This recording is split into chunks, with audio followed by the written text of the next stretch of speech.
They say every life has a price. On a rain-soaked frontier night in 1867, Eliza Monroe learned hers was $300. $300 for a woman who'd just given birth in chains. $300 for a mother whose child's first cries mixed with the jeers of drunken men. $300. And the quiet voice of a stranger who changed everything. This is the story of a woman sold like cattle, a cowboy who saw her humanity, and the brutal fight for freedom that followed. Stay with me until the end, hit that like button, and comment what city you're watching from so I can see how far this story travels. Because some stories deserve to be heard everywhere. The rain came down in sheets that night, turning the auction yard into a churning sea of mud and misery. Eliza Monroe could barely stand. Her legs trembled beneath her weight, and the iron shackles around her ankles bit into skin already raw and bleeding. The pain radiating from her abdomen was unlike anything she'd ever known. Worse than the lash, worse than hunger, worse than the years of degradation that had brought her to this moment. Because 2 hours ago, in the filthy holding pen behind the auction house, she had given birth. There had been no midwife, no clean water, no gentle hands to guide the child into the world.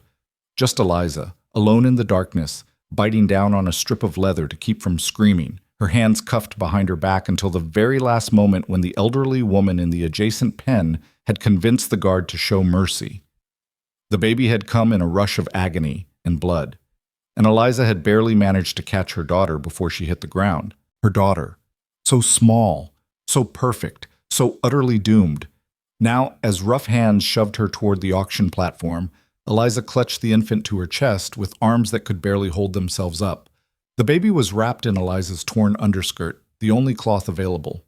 Blood still soaked through Eliza's dress, leaving a dark trail in the mud behind her. "Get up there, girl!" The auctioneer's assistant, a gap-toothed man named Roscoe, grabbed her arm and hauled her forward. Eliza's vision swam. Her knees buckled, but Roscoe caught her roughly, his fingers digging into her flesh. "Don't you dare fall! Mr. Pettigrew wants premium price for you, and he ain't gonna get it if you collapse." Premium price. The word should have made Eliza laugh, if she'd had the strength for it. Premium price for a woman who'd been worked half to death on the Pettigrew plantation, who'd been starved and beaten and used in ways she tried desperately not to remember. Premium price for someone who might not survive the night. The platform rose before her, slick with rain, illuminated by torches that sputtered and smoked in the downpour. Beyond it, a crowd of perhaps 40 men waited, their faces shadowed beneath wide-brimmed hats and upturned collars. Eliza had been to enough auctions to know what she'd see in those faces. Calculation, greed, lust, indifference. Never compassion, never humanity. Roscoe shoved her up the steps. Eliza's foot slipped on the wet wood and she went down hard on one knee, her body instinctively curling around the baby to protect her from the impact. Pain exploded through her pelvis. A cry escaped her lips before she could stop it. The crowd laughed. "Clumsy one, ain't she?" someone called out. "Maybe she's drunk," another voice added, prompting more laughter. Eliza forced herself upright, her jaw clenched so tight her teeth ached. Don't show them weakness. Don't let them see you break. She'd learned that lesson years ago, during her first auction, when she was just 16 and still foolish enough to cry. Tears only made the men bid higher. Tears meant you were breakable, trainable, controllable. The auctioneer, a portly man with mutton chops and a voice like gravel, stepped forward and raised his hands for silence. "Gentlemen, gentlemen, we have a special offering tonight. This here is Eliza, property of Mr. Augustus Pettigrew of the Pettigrew estate, 24 years of age, healthy and strong." "She don't look strong," someone interrupted. "She looks half dead." "Temporary condition," the auctioneer countered smoothly. "As you can see, she's just produced a fine, healthy child, which proves her fertility and confirms her value as breeding stock." Breeding stock. Eliza's stomach turned. The baby stirred against her chest, making small mewing sounds. "The child ain't included in the sale," the auctioneer continued. "Mr. Pettigrew will retain ownership of the infant. However, he's willing to negotiate a separate price for those interested in keeping mother and child together." A separate price. Of course. Eliza's arms tightened around her daughter. She'd known this was coming, had known since the moment she realized she was pregnant that any child of hers would be property, would be sold, would be torn from her arms eventually. But knowing hadn't prepared her for the reality of it. Nothing could have prepared her for this. "Let's start the bidding at $100, the auctioneer announced. Silence. The rain drummed on the platform roof, a steady percussion that filled the absence of voices. The auctioneer's smile faltered. "Gentlemen, I assure you, this is a fine specimen. Once she's recovered from childbirth, she'll be—" "She's bleeding all over your platform, Harris," a voice called out. "How do we know she ain't dying?" "She survived childbirth, didn't she? That's proof enough of her constitution." More silence. Eliza swayed on her feet, barely hearing the exchange. The world had narrowed to the small, warm weight in her arms, the rapid beating of her own heart, and the cold certainty that these were her daughter's last moments in her embrace. $50, someone finally offered, his tone bored. $50? The auctioneer looked personally offended. "Gentlemen, this woman is worth far more than—" "60, another voice cut in. $75. $80.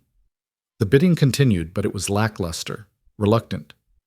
Eliza recognized the pattern. They were waiting for her to collapse, to prove the skeptics right. And the truth was, she might. Her vision kept blurring at the edges. Her legs felt like they belonged to someone else. Only her grip on the baby remained strong, fueled by a desperation that transcended physical weakness. $100, the auctioneer said hopefully when the bidding stalled at 95. "Surely someone—" "I'll give you 200. The voice came from the back of the crowd, quiet but carrying clearly through the rain. Every head turned. Eliza blinked, trying to focus on the speaker, but all she could make out was a tall silhouette standing apart from the main group near the edge of the torchlight. 200? The auctioneer perked up immediately. "Well now, that's more like it. Do I hear 225? 250, the quiet voice said. A murmur ran through the crowd. This was unusual. Most buyers started low and worked their way up reluctantly. This man was driving the price up himself. "Excellent. Do I hear 300? The crowd fell silent. $300 was serious money, more than most field hands would earn in 2 years. For a woman in Eliza's condition, it was unheard of. $300. The auctioneer could barely contain his glee. Going once! Eliza stared at the shadowy figure. Who was he? Why was he doing this? Going twice! The rain intensified and lightning flickered in the distance, illuminating the stranger for just a moment. Eliza caught a glimpse of a weathered face beneath a wide hat, eyes that seemed to look directly at her, not through her, not at her body, but at her. "Sold!" The auctioneer's hammer came down with a crack. "To the gentleman in the back for $300. The crowd erupted in conversation, some men laughing, others shaking their heads at the fool who'd just overpaid so dramatically. Roscoe appeared at Eliza's side, grabbing her arm to lead her down from the platform. "Wait," Eliza gasped. "My baby?" "Mr. Pettigrew wants to see his property," Roscoe said, already reaching for the infant. "No!" Eliza twisted away, nearly losing her balance. "Please, just let me say goodbye. Hand over the child, girl, or I'll take it by force." Eliza looked down at her daughter's tiny face, at the eyes that hadn't yet learned to focus, at the mouth that moved in instinctive searching for milk. Eliza's body wasn't yet producing. This was it. The last moment. She pressed her lips to the baby's forehead, breathing in her scent, memorizing the weight of her, the warmth, the absolute perfection of her existence. "I love you," Eliza whispered. "I love you, and I'm so sorry." Roscoe's hands closed around the baby. Eliza's arms were empty. The cold air rushed in where warmth had been. Somewhere deep inside her chest, something broke with such finality that she thought she might actually die from it. "Move," Roscoe ordered, pushing her toward the steps. Eliza moved. She had no choice. She never had a choice. The crowd parted as she descended, still shackled, still bleeding, now utterly empty. She barely registered the faces around her, the comments, the leers. None of it mattered anymore. Nothing mattered. Then she saw him, the man who'd bought her. He stood waiting at the edge of the auction yard, tall and broad-shouldered, his face still shadowed by his hat. As she approached, escorted by Roscoe, he stepped forward into the torchlight. He was older than she'd expected, perhaps 40, with lines etched deep around his eyes and mouth. His face was weathered from sun and wind, his jaw strong beneath several days' worth of stubble. But it was his eyes that caught her, gray-blue, like a winter sky, and holding an expression she couldn't quite identify. Not lust, not cruelty. Something else. Something that made her deeply uneasy because she didn't recognize it. "Here she is," Roscoe announced. "One woman, as purchased. Mr. Pettigrew will need payment before you leave." The stranger looked at Eliza for a long moment, his gaze traveling from her face down to her shackled ankles and back up. Then he turned to Roscoe. "Why is she in chains?" Roscoe blinked. "Sir?" "The shackles. Why is she wearing them?" "Well, she's property, sir. We can't have her running off. I just paid $300 for her. She's my property now. Remove the shackles." Roscoe's mouth opened and closed. That is, Mr. Pettigrew requires that all sales remain bound until they're off the premises. I don't care what Pettigrew requires." The stranger's voice remained quiet, but there was steel beneath it now. "I paid for her. She's mine. Remove the shackles, or I'll do it myself and send Pettigrew a bill for my trouble." Roscoe looked between the stranger and Eliza, clearly calculating whether this was worth an argument. Finally, he sighed and pulled a key from his pocket. "If she runs, that's your problem." "I understand." Eliza stood perfectly still as Roscoe knelt and unlocked the shackles around her ankles. The iron fell away, clanging against the ground. She'd worn those chains for 6 days, ever since Pettigrew had decided to sell her. The sudden absence of their weight made her feel like she might float away. "Wrist cuffs, too," the stranger said. Roscoe complied, muttering under his breath.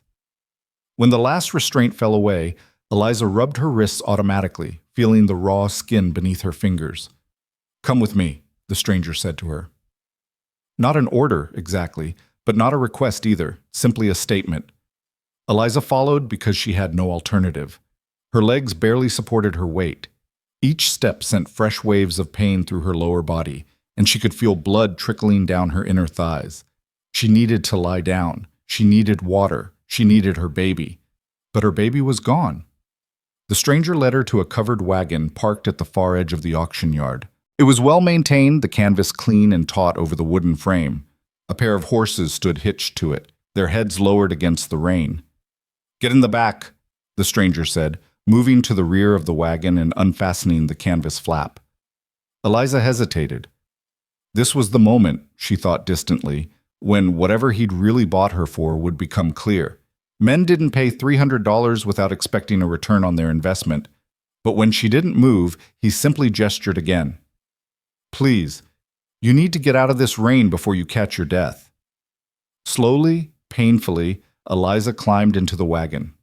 The interior was dry and relatively clean, containing several crates and barrels, some coiled rope, and a pile of blankets. The stranger climbed in behind her, and Eliza tensed, her heart hammering. He moved past her to one of the crates and opened it, pulling out a folded piece of canvas. "Lie down," he said, spreading it over the wagon bed. "On this. It'll keep the blood from soaking into the wood." Eliza stared at him. "You need to rest," he continued, his tone matter-of-fact. "And I need to examine you to make sure you're not bleeding internally.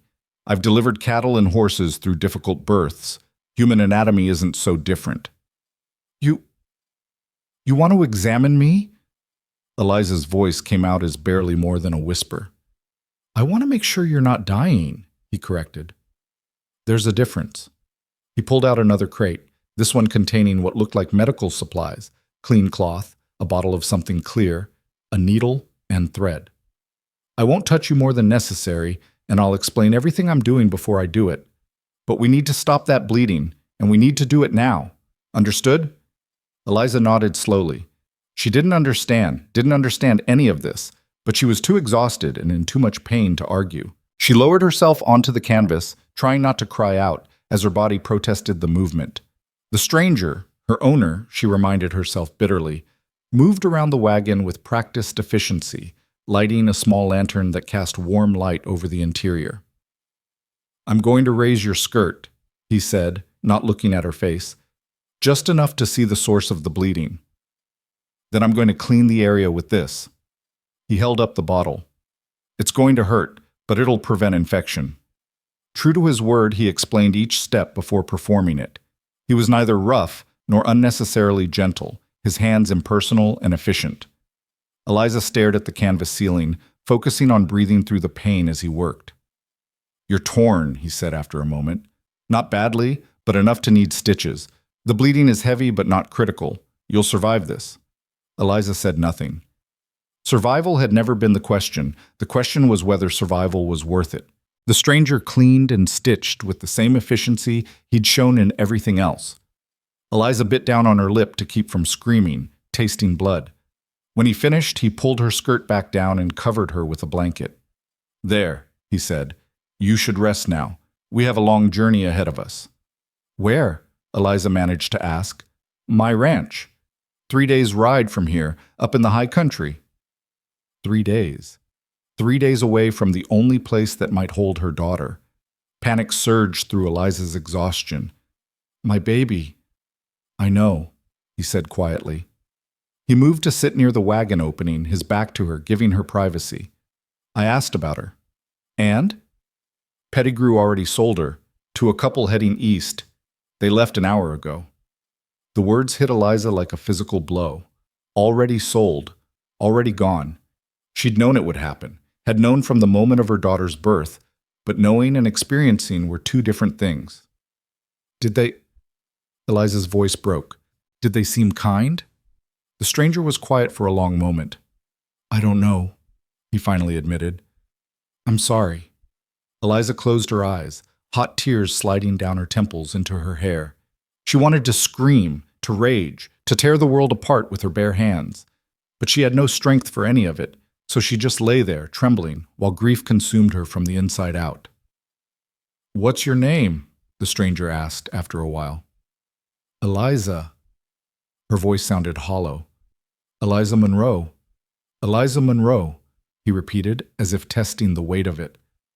I'm Caleb Holt. She didn't respond. What was there to say? Nice to meet you. Thank you for purchasing me. The entire situation was so absurd, so horrific, that social niceties seemed meaningless. I'm going to settle the bill with Pettigrew, Caleb said, standing. Then we'll leave. Try to rest. He dropped from the wagon and disappeared into the rain, leaving Eliza alone with her thoughts and her grief. Rest. As if rest were possible. As if she could close her eyes and not see her daughter's face. As if the absence in her arms didn't scream louder than any sound. But her body, pushed far beyond its limits, had other ideas. Despite everything, Eliza felt her eyes growing heavy. The pain medication Caleb had given her, she hadn't even noticed him administering it, was pulling her down into darkness. Her last conscious thought before sleep claimed her was a question. What kind of man pays $300 for a woman he doesn't intend to use? What? When Eliza woke, the wagon was moving. The rocking motion sent fresh waves of pain through her body, but it was bearable now, dulled by whatever medicine Caleb had given her. Pale morning light filtered through the canvas, telling her that hours had passed. The rain had stopped. She pushed herself upright slowly, biting back a groan. Every muscle in her body ached. The stitches pulled uncomfortably, and her breasts had begun to swell with milk her daughter would never drink. The thought brought fresh tears, but Eliza blinked them back. She'd cried enough. Tears changed nothing. You're awake. Eliza looked toward the front of the wagon. Caleb sat on the driver's bench, his back visible through the gap in the canvas. He hadn't turned around. How long was I asleep? Eliza asked. About 6 hours. We're maybe 20 miles from the auction yard. I wanted to put some distance between us and Pettigrew's territory before stopping. Why? Caleb was quiet for a moment, the reins loose in his hands as the horses plodded steadily forward. Because men like Pettigrew sometimes change their minds about sales, especially when they're drunk and angry. I wanted to make sure we were well clear before he had time for regrets. Eliza absorbed this. You think he might come after me? I think it's better to be cautious. She considered this, then asked the question that had haunted her brief sleep. Why did you buy me? I needed help at the ranch. There are easier ways to get help than spending $300 at an auction. Probably. So why? Caleb sighed, and for the first time, Eliza heard weariness in his voice. Because you looked like you needed someone too. The simplicity of the answer left Eliza speechless. She waited for the rest, the conditions, the expectations, the debt she would now owe. But Caleb said nothing more, just kept his attention on the road ahead. Finally, Eliza spoke again. What do you expect from me? Expect? You paid $300. That's a lot of money. You must want something in return. Caleb was quiet for so long that Eliza thought he might not answer. Then, I expect you to heal, to eat, to regain your strength. After that, if you're willing, I could use help with the household tasks and maybe the garden. I'm not much for cooking or cleaning, and the ranch has gotten away from me in those areas. But that's optional. If you'd rather not, I won't force you. Optional, Eliza repeated flatly. Nothing is optional when you're property. You're not property. You own me. By law, I'm property. Law and morality aren't always the same thing. Caleb's voice hardened slightly. I don't believe in slavery, Eliza. I never have. What I did last night, buying you, it goes against everything I stand for. But I couldn't walk away and leave you there. So you bought me to… what? Free me? Eventually, yes. But freedom papers take time to process, especially out here on the frontier. And in the meantime, you need somewhere safe to recover. My ranch can be that place. No strings attached. Eliza wanted to believe him. She wanted it so badly that it terrified her, because hope was the cruelest thing you could give someone who'd learned to live without it. I don't believe you, she said. I don't blame you. Caleb shifted on the bench. I wouldn't believe me either, in your position. All I can do is show you through my actions. Time will prove whether I'm telling the truth. The wagon rolled on, wheels creaking, horses snorting occasionally. Eliza lay back down, staring at the canvas ceiling, trying to reconcile the impossible situation she'd found herself in. Can I ask you something? She said after a while. Of course. At the auction, you bid against yourself. You drove the price up when no one else was bidding. Why? Caleb chuckled, a dry sound. I was angry. Those men were talking about you like you were livestock, making jokes while you stood there bleeding and holding your newborn. I wanted to make them see, to make everyone see, that you were worth more than their contempt. So I paid more than you were worth on paper, to prove a point. What point? That human dignity isn't measured in dollars. Eliza closed her eyes, overwhelmed by the strangeness of it all. This man, this stranger, had spent a fortune to buy her freedom in the name of dignity.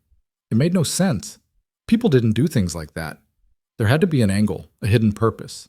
But as the hours passed and Caleb made no move toward her, no demands, no hints of expectation, Eliza began to wonder if perhaps, impossibly, he might actually mean what he said. They stopped at midday to rest the horses. Caleb helped Eliza from the wagon with careful, impersonal hands, then busied himself with tending to the animals while she saw to her personal needs in the privacy of some bushes. Her body protested every movement, but the pain was manageable now, a constant ache rather than the searing agony of the previous night. When she returned to the wagon, Caleb had laid out a simple meal: bread, cheese, dried meat, and water from a canteen. Eat, he said simply, then moved away to give her space. Eliza ate mechanically, tasting nothing. The food sat heavy in her stomach, but she forced it down anyway. She needed to maintain her strength, needed to be ready for whatever came next. After the meal, they continued on. The landscape gradually changed from flat prairie to rolling hills, the vegetation becoming denser. Caleb pointed out landmarks occasionally, a distinctive rock formation, a creek that flooded every spring, the ruins of an abandoned homestead. Eliza listened but said little, conserving her energy. As evening approached, Caleb guided the wagon off the main road onto a smaller trail that wound through a stand of cottonwood trees. We'll camp here tonight, he said. There's a stream nearby where you can wash if you'd like. The thought of washing away the dried blood and filth was almost overwhelming in its appeal. Eliza nodded. Caleb set up a simple camp with practiced efficiency. A fire for warmth and cooking, the wagon positioned to block the wind, blankets and supplies arranged for comfort. He showed Eliza the path to the stream, handed her a bar of soap and a clean shirt from his pack, then retreated to the opposite side of camp to tend the horses. The water was shockingly cold, fed by mountain snowmelt even in late summer. Eliza stripped off her ruined dress and waded in, gasping at the temperature. But the cold was cleansing, shocking her system back to full alertness. She scrubbed her skin until it was raw, washing away blood and dirt and the phantom feeling of being handled like merchandise. The clean shirt Caleb had given her fell to her knees, soft cotton that smelled of wood smoke and sage. It was far too large, clearly his own, but it was clean and dry and far better than the shredded dress she'd left on the bank. When she returned to camp, Caleb had prepared a simple stew. They ate in silence, the fire crackling between them. After the meal, he spread blankets near the fire. "You take these," he said. "I'll sleep in the wagon bed." "I should sleep in the wagon. You paid—" "Eliza." He met her eyes directly for the first time since purchasing her. "I don't care what I paid. You're injured and recovering from childbirth. You get the better sleeping arrangement. That's not negotiable." She wanted to argue but found she lacked the energy, so she simply nodded and lay down, wrapping herself in the blankets. They smelled like him, leather and horses, and something indefinable but not unpleasant. The fire was warm, her stomach was full, her body was clean. She should have felt relief, but all she felt was the crushing absence where her daughter should have been. "Caleb?" she said into the darkness. "Yes?" "Do you have children?" Long silence. Then, "I did. A son. He died 3 years ago. Fever took him in the winter." "I'm sorry." "So am I." More silence. Then Caleb spoke again, his voice rough. "I know what it's like, Eliza, to have your child torn away from you. Maybe not in the same way, but I know the grief. It doesn't go away, but it does become bearable. Eventually." Tears slipped down Eliza's cheeks, hot against her cold skin. She didn't even have a name. "Then give her one. Even if she never knows it, you can carry it with you. Remember her by it." Eliza thought about this, turning it over in her mind. Finally, she whispered, "Grace. Her name is Grace." "Grace," Caleb repeated softly. "It's a beautiful name." Eliza closed her eyes, picturing her daughter's face. Grace. Yes. She would hold that name in her heart, a small light against the darkness. It wasn't enough, would never be enough, but it was something. The fire burned lower. The stars emerged overhead, brilliant and indifferent, and somewhere between grief and exhaustion, Eliza finally slept. A deep, dreamless sleep that carried her through the night into whatever tomorrow might bring. When she woke, sunlight was streaming through the trees, and Caleb was already breaking camp. He looked up at her stirring and offered a slight nod. "Morning. How are you feeling?" Eliza took inventory of her body. Sore, yes. Tender in places. But stronger than yesterday. "Better. Good. We'll reach the ranch by tomorrow evening if we make decent time. The roads get rougher from here, but the horses are fresh." They fell into the rhythm of travel, stopping periodically to rest the horses, eating simple meals, covering ground steadily. Caleb didn't press for conversation, and Eliza appreciated the quiet. She was still processing everything, still trying to understand this strange new reality. By evening of the second day, they'd climbed into foothills dotted with pine and aspen. The air was cooler here, cleaner, with a bite that promised autumn wasn't far off. They camped beside a clear-running creek that burbled over smooth stones. After dinner, as twilight settled over the landscape, Eliza finally voiced the question that had been building in her mind all day. "What happens when we reach your ranch?" Caleb looked up from the fire he'd been stoking. "What do you mean?" "I mean, what exactly are you expecting from me? You said I could help with household tasks, but you also said it was optional. So what's my role? What am I supposed to be?" Caleb set down the stick he'd been using as a poker and sat back, considering his words carefully. "You're supposed to be whatever you choose to be, Eliza. If you want to help around the ranch, I'll appreciate it. If you want to rest and heal and do nothing else for months, that's fine too. If you eventually want to leave, once we've sorted out your legal status, I'll help you get wherever you want to go." "That's not how this works," Eliza said, frustration creeping into her voice. "You don't spend $300 on someone and then give them complete freedom." "I do." "Why?" What are you getting out of this? Caleb met her gaze steadily. The knowledge that I helped someone who needed help. That's enough. That's insane. Maybe. A slight smile crossed his face. Or maybe I'm just tired of living in a world where we treat people like commodities. Maybe I wanted to do one thing, just one thing that pushed back against that system. Eliza shook her head, still not quite believing. You could have done that without spending a fortune. Could I? If I'd left you on that platform, you would have sold for $95 to some farmer who saw you as breeding stock. Your daughter was already lost to you, but at least I could make sure her mother had a chance at something better. The mention of Grace sent a fresh spike of pain through Eliza's chest. She looked away, blinking back tears.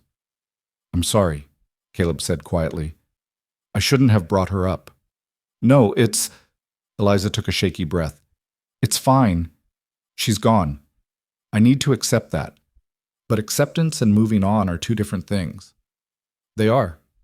And no one expects you to move on quickly. Grief takes as long as it takes. They sat in silence for a while, watching the fire burn. Finally, Eliza spoke again. I'll help with the household tasks. And the garden, if you have one. Not because I owe you, though I do, but because I need something to occupy my mind. Idleness will kill me faster than any injury. Caleb nodded. Fair enough, but the moment it becomes too much, you stop. Agreed? Agreed. That seemed to settle something between them. The tension that had been building eased slightly, replaced by a tentative understanding. Eliza wasn't naive enough to trust completely. Trust had to be earned, and Caleb Holt had only had 2 days to earn it. But she was willing to give him the benefit of the doubt. For now. The next day dawned clear and cool. They broke camp early and pushed on into increasingly rugged terrain. The trail narrowed, winding through dense forest and across rocky slopes. Caleb handled the wagon with skill, navigating obstacles that would have daunted a less experienced driver. Around mid-afternoon, they crested a ridge, and Caleb pulled the horses to a stop. There, he said, pointing. Eliza followed his gaze and saw, nestled in a broad valley below, a ranch. It was modest but well-maintained. A sturdy-looking house, a barn, several outbuildings, and extensive fencing that enclosed pastures dotted with cattle. Smoke rose from the house's chimney, a thin trail against the blue sky. Home, Caleb said simply. Home. The word felt foreign to Eliza. She'd never had a home, not really, just places she'd been kept, places she'd worked, places she'd survived. Could this place be different? They descended into the valley as the sun began its slide toward the western peaks.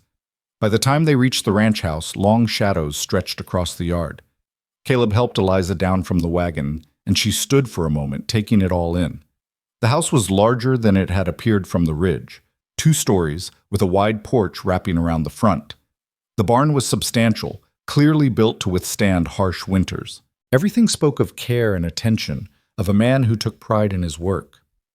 Let me show you inside, Caleb said, carrying her small bundle of belongings, which consisted only of the clean shirt and a few items he'd bought for her at a trading post they'd passed. The interior of the house was clean but Spartan. A main room served as kitchen and living area, with a large stone fireplace dominating one wall. Sturdy furniture, a table, chairs, a rocking chair, occupied the space. Doors led to other rooms, and a staircase climbed to the second floor. There are 3 bedrooms upstairs, Caleb said. You can take your pick of the 2 smaller ones. My room is the one at the end of the hall. The door stays closed, and you're welcome to do the same with yours. Eliza nodded, looking around. It's nice. It's functional. I'm not much for decoration. He set her bundle on the table. Why don't you rest while I tend to the horses and unload the wagon? Dinner will be simple tonight. I'm too tired for anything elaborate.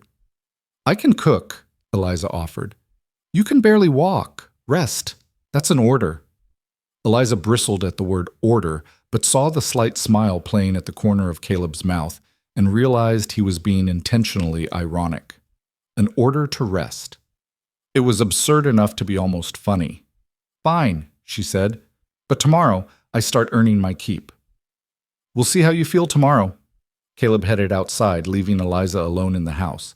She climbed the stairs slowly, her body protesting each step.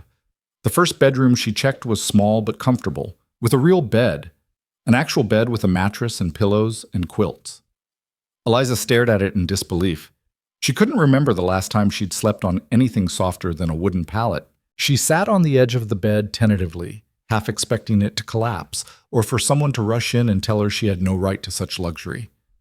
But the bed held, and no one came. Slowly, carefully, Eliza lay back, her head sinking into the pillow. The quilt smelled of lavender and sunshine. The mattress cradled her aching body. And for the first time in years, for the first time since Grace's birth, Eliza felt something that might have been the distant cousin of safety. It wouldn't last. She knew that. Nothing good ever lasted. But for this moment, in this room, in this strange house belonging to a strange man who claimed to want nothing from her, Eliza allowed herself to simply rest. Outside, she could hear Caleb moving around, unhitching the horses, the familiar sounds of ranch work. Inside, the house settled around her with small creaks and sighs. Eliza closed her eyes, her hand unconsciously moving to her empty abdomen where Grace had once grown. "I'm still here," she whispered to the absent child. "I'm still here, and I'll remember you every day. I promise." The light faded from the window. The house grew quiet, and Eliza Monroe, sold and bought and freed in the space of 3 days, allowed herself to hope, just a little, that maybe, impossibly, things could be different here. Maybe she could be different here. Maybe this was the beginning of something other than survival. Maybe. The first morning at the ranch, Eliza woke to sunlight streaming through unfamiliar windows and the sound of a rooster crowing in the distance. For a confused moment, she didn't know where she was. Then memory crashed back. The auction, the journey, Caleb Holt, and this strange new existence that felt more like a fever dream than reality. She sat up slowly, testing her body's limits. The pain had diminished to a dull ache, and the bleeding had slowed considerably.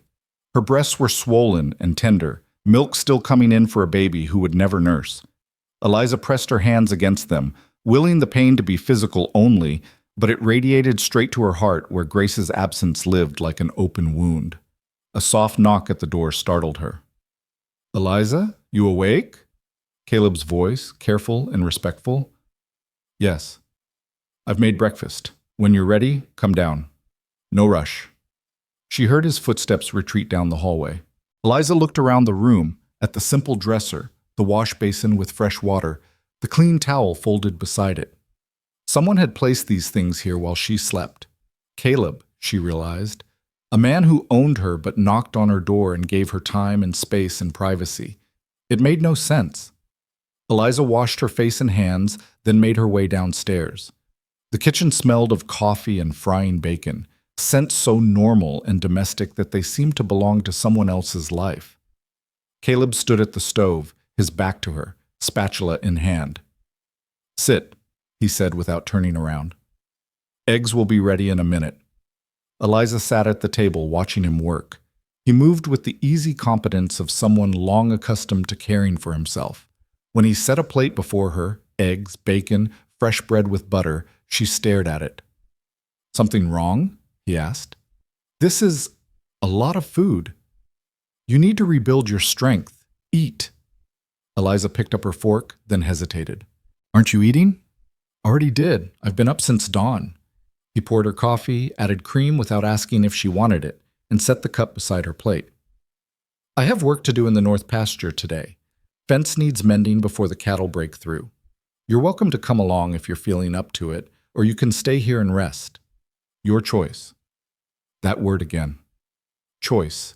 Eliza took a bite of eggs, chewing slowly. They were perfectly cooked, seasoned just right. When was the last time someone had cooked for her? When was the last time she'd eaten food that wasn't scraps or gruel? "I'd like to come," she heard herself say. "If I can help." Caleb studied her for a moment. "You're still recovering. I'm stronger than I look." "I don't doubt that, but there's no shame in resting when you need to." "I need to work," Eliza said firmly. "Sitting idle will drive me mad." Something flickered in Caleb's eyes, understanding perhaps, or recognition.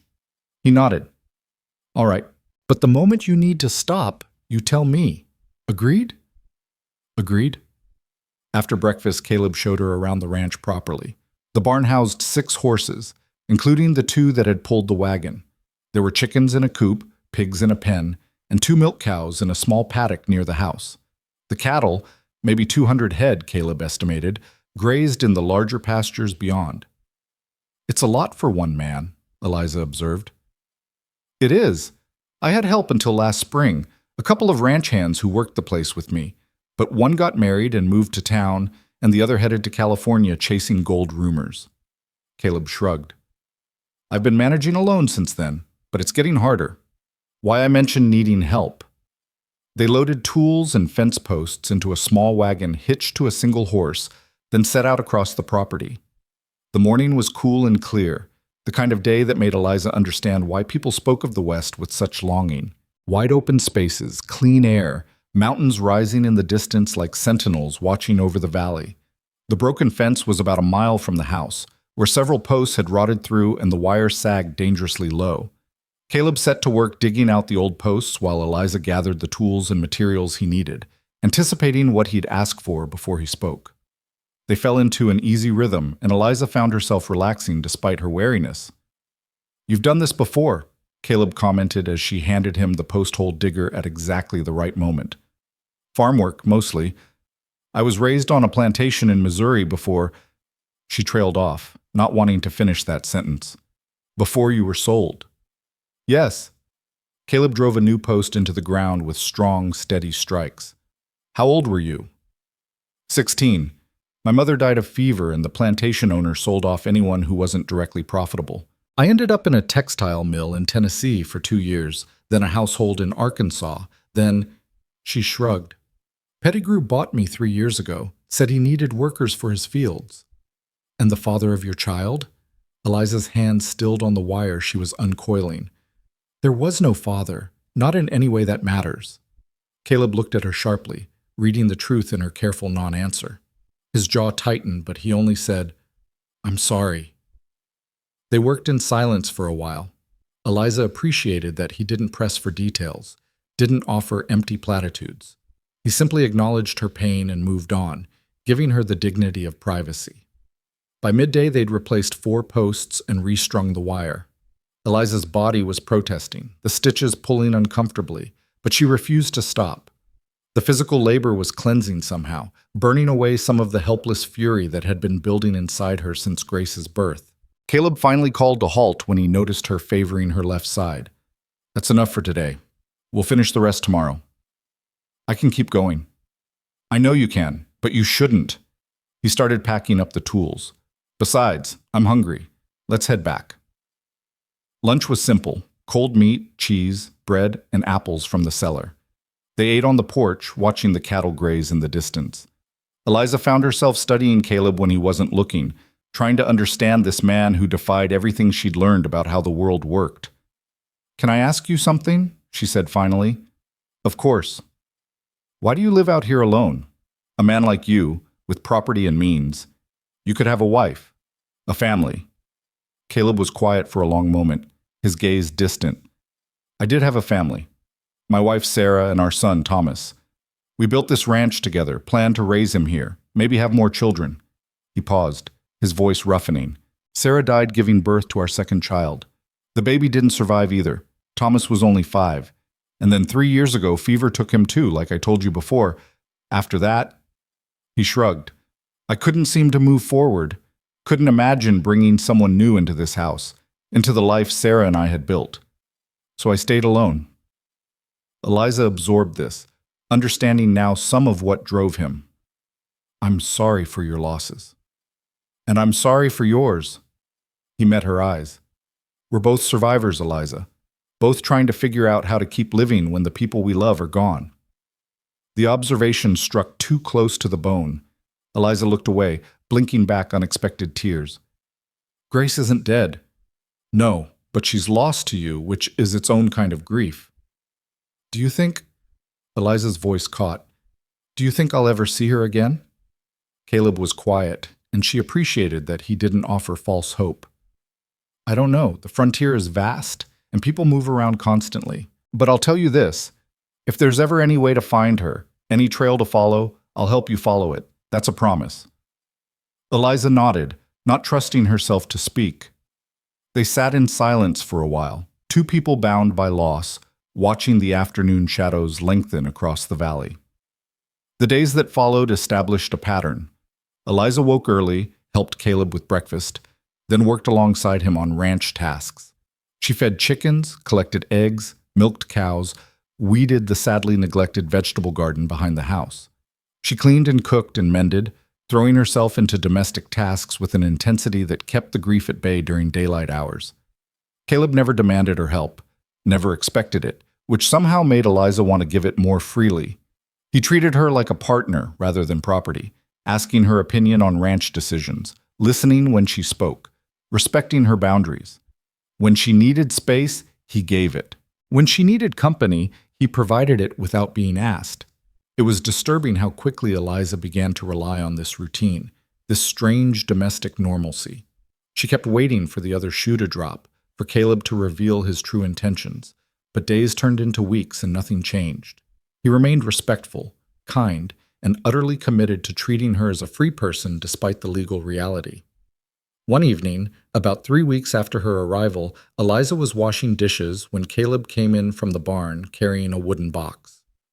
"I have something for you," he said, setting the box on the table. Eliza dried her hands, eyeing it warily. "What is it?" "Open it and see." She lifted the lid carefully. Inside were fabric, thread, needles, and several spools of ribbon in different colors. Sewing supplies, enough to make several garments. "You've been wearing my shirt this whole time," Caleb said. "Figured you might want something that actually fits. There's a general store catalog in there too, if you want to order ready-made clothes, but I thought you might prefer to make your own." Eliza stared at the supplies, emotion welling up in her throat. It was such a simple thing, such a basic kindness, but it unmade her completely. She pressed her hand to her mouth, trying to hold back tears. "Eliza, what's wrong?" "Nothing," she managed. No one's ever—" She couldn't finish the sentence. Caleb's expression softened. "They're just sewing supplies, Eliza." "No?" She shook her head. "They're not. They're proof that you see me as a person who deserves to choose her own clothes and make her own decisions, and—" The tears spilled over. "I don't know how to accept this. Any of this. Every kindness you show me feels like a debt I can never repay." "There is no debt." Caleb pulled out a chair and sat down, gesturing for her to do the same. When she complied, he leaned forward, his expression serious. "Listen to me carefully, Eliza. You don't owe me anything. Not gratitude, not labor, not loyalty, nothing. What I did, buying you, bringing you here, I did for my own conscience, not to put you in my debt. If you choose to stay and help with the ranch, I'm grateful. If you choose to leave once the freedom papers come through, I'll help you go. Either way, you're free. Do you understand?" "I want to understand," Eliza said quietly. "But it's hard to believe. My whole life, every kindness has come with a price. Every gift has been a chain in disguise. Not this time." They sat in silence, the evening light fading through the windows. Finally, Eliza reached out and touched the fabric in the box, feeling its texture. "Thank you," she said softly. "For the supplies. For everything." Caleb nodded, standing. "You're welcome. Now, I'm going to check on the horses one more time before bed. Take your time looking through that." After he left, Eliza pulled out the fabric, a practical calico print in deep blue, soft cotton in cream, and heavier material for work dresses. There was even a length of fine lawn that could be made into undergarments. Caleb had thought of everything, which meant he'd paid attention to what she needed. The realization was both touching and unsettling. That night, Eliza lay awake in her bed, listening to the house settle around her. Down the hall, she could hear Caleb moving around in his room, the floorboards creaking under his weight. She thought about what he'd said, about there being no debt. Could it really be that simple? Could she truly be free here? Free to choose? Free to leave if she wanted? The problem was, she was starting to realize she didn't want to leave. Not yet. Maybe not ever. And that terrified her more than anything else. The next day brought an unexpected visitor. Eliza was working in the garden when she heard hoofbeats approaching. She looked up to see a rider cresting the hill, a man in his 50s with silver hair and a marshal's badge glinting on his chest. Eliza's blood ran cold. Lawmen meant trouble. They always did. Caleb emerged from the barn, wiping his hands on his pants. Marshal Dawson, this is a surprise. Holt! The marshal dismounted, his eyes scanning the property before landing on Eliza. Heard you made an interesting purchase a few weeks back. Wanted to see for myself. News travels fast. It does when you spend $300 at a frontier auction. Dawson's gaze remained fixed on Eliza. That her? Eliza stood frozen, her hands clenching in the folds of her borrowed shirt. This was it. This was where Caleb's true intentions would be revealed. The lawman would take her back, or Caleb would assert his ownership, or, "Her name is Eliza Monroe," Caleb said calmly. "And yes, she's staying here while we process her freedom papers." Dawson's eyebrows rose. Freedom papers? Holt, you do know that slavery is still legal in these territories? I'm aware. I'm also aware that I have the right to free anyone I own, provided the paperwork is properly filed. Which can take months, years even. Then it takes years. Caleb's voice hardened. But it will happen. The marshal studied them both for a long moment. Then he surprised Eliza by smiling. Relax, both of you. I'm not here to cause trouble. Actually, I'm here to help. Help how? Caleb asked cautiously. You're not the only one who thinks this whole system is rotten, Holt. I've been looking for ways to speed up the manumission process for cases like this, and I think I found one. He pulled a folded document from his saddlebag. This is a territorial exemption form. If you file it with the court, along with a notarized statement of intent to free, it can bypass some of the usual waiting periods. Caleb took the document, scanning it quickly. This is legitimate? As legitimate as anything in this territory. Won't make her free overnight, but it'll cut the process down to a few months instead of years. Dawson looked at Eliza. You understand what this means, Miss Monroe. Once this is filed, you'll be in a kind of legal limbo. Not quite free, not quite enslaved. Some people might try to take advantage of that. Eliza found her voice. People have been taking advantage of me my whole life, Marshal. At least this way there's an end in sight. Dawson nodded approvingly. Smart woman. Holt, you'll need to get this notarized in town. I'd recommend doing it soon before anyone gets ideas about challenging your ownership. Like who? Caleb's tone sharpened. Like Augustus Pettigrew. Dawson's expression darkened. Word is he's been drinking heavily since your purchase. Saying you made him look like a fool, drove up the price just to humiliate him. Man like that, with that much pride, he might try to cause problems. Eliza's stomach dropped. She'd thought she was safe here, far from Pettigrew's reach. But if he came looking for her, if he tried to reclaim her... Let him try, Caleb said coldly. I have a bill of sale, properly witnessed and recorded. He has no legal claim. Legal claim and actual claim are two different things on the frontier, Holt. You know that as well as I do. Dawson mounted his horse. Just be careful, both of you, and get those papers filed soon. After the marshal left, Eliza and Caleb stood in the yard, the weight of the warning settling over them.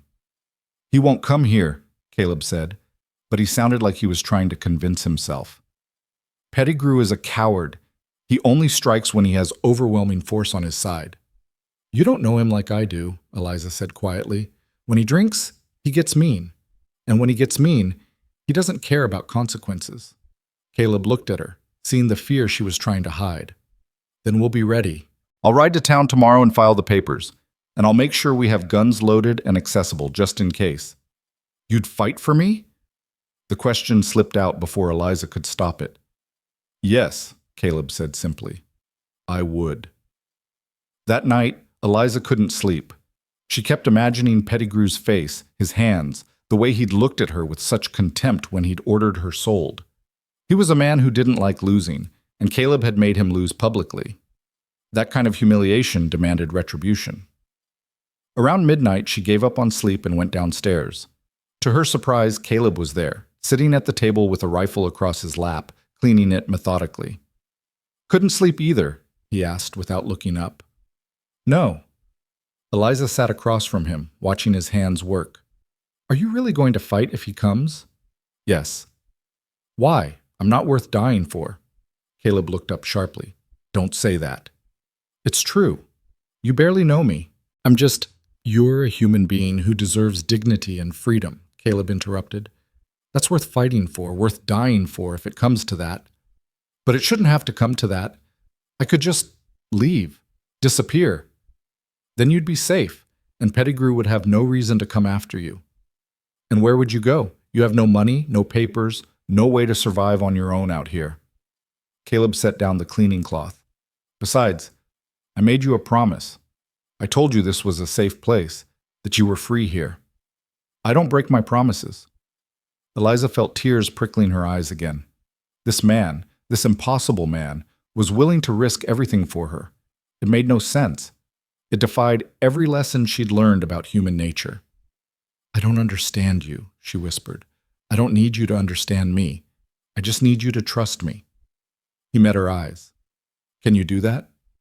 Eliza thought about the past 3 weeks, about the locked doors he'd never tested, the boundaries he'd never crossed, the promises he'd kept, about the way he treated her like a person, not property, about the sewing supplies and the freedom papers and the simple radical act of asking for her trust instead of demanding her submission. Yes, she said finally, I can trust you. Something eased in Caleb's expression. Good. Now go back to bed and try to rest. Tomorrow's going to be a long day. Eliza climbed the stairs slowly, Caleb's words echoing in her mind. Trust. Such a fragile, dangerous thing. But for the first time in her life, she thought maybe, just maybe, it was safe to try. The trip to town the next day was tense. Caleb insisted Eliza come with him, saying it was safer than leaving her alone at the ranch. They took the wagon, with a rifle within easy reach and Caleb's pistol holstered at his hip. The town of Clearwater was small, just a main street lined with weathered buildings and false-fronted shops. People stopped to stare as they passed, eyes lingering on Eliza. She kept her gaze forward, refusing to show fear. The courthouse was a squat brick building at the end of the street. Inside, a clerk with spectacles and ink-stained fingers looked up from his ledger. Help you? I need to file manumission papers, Caleb said, producing the documents Marshal Dawson had provided. The clerk's eyebrows rose as he scanned the forms. This is a territorial exemption. Where'd you get this? From someone who knows how to use it. Can you file it or not? The clerk hesitated, then shrugged. I can file it, but you'll need a notary to witness your signature, and that'll cost you $5. Fine. The process took an hour, filled with bureaucratic ritual and careful documentation. Eliza stood silent throughout, trying to believe that these pieces of paper would actually change her life. When the clerk finally stamped the final document and handed Caleb a receipt, Eliza felt something shift inside her. Not freedom, not yet, but the possibility of it. As they left the courthouse, a voice called out from across the street, Well, well, if it ain't the high-minded Mr. Holt. Eliza's blood turned to ice. She knew that voice. A man detached himself from the shadows of a saloon doorway. He was in his 40s, with a florid face and the thick build of someone who'd lived well at others' expense. Augustus Pettigrew. Caleb's hand moved to his pistol. Pettigrew.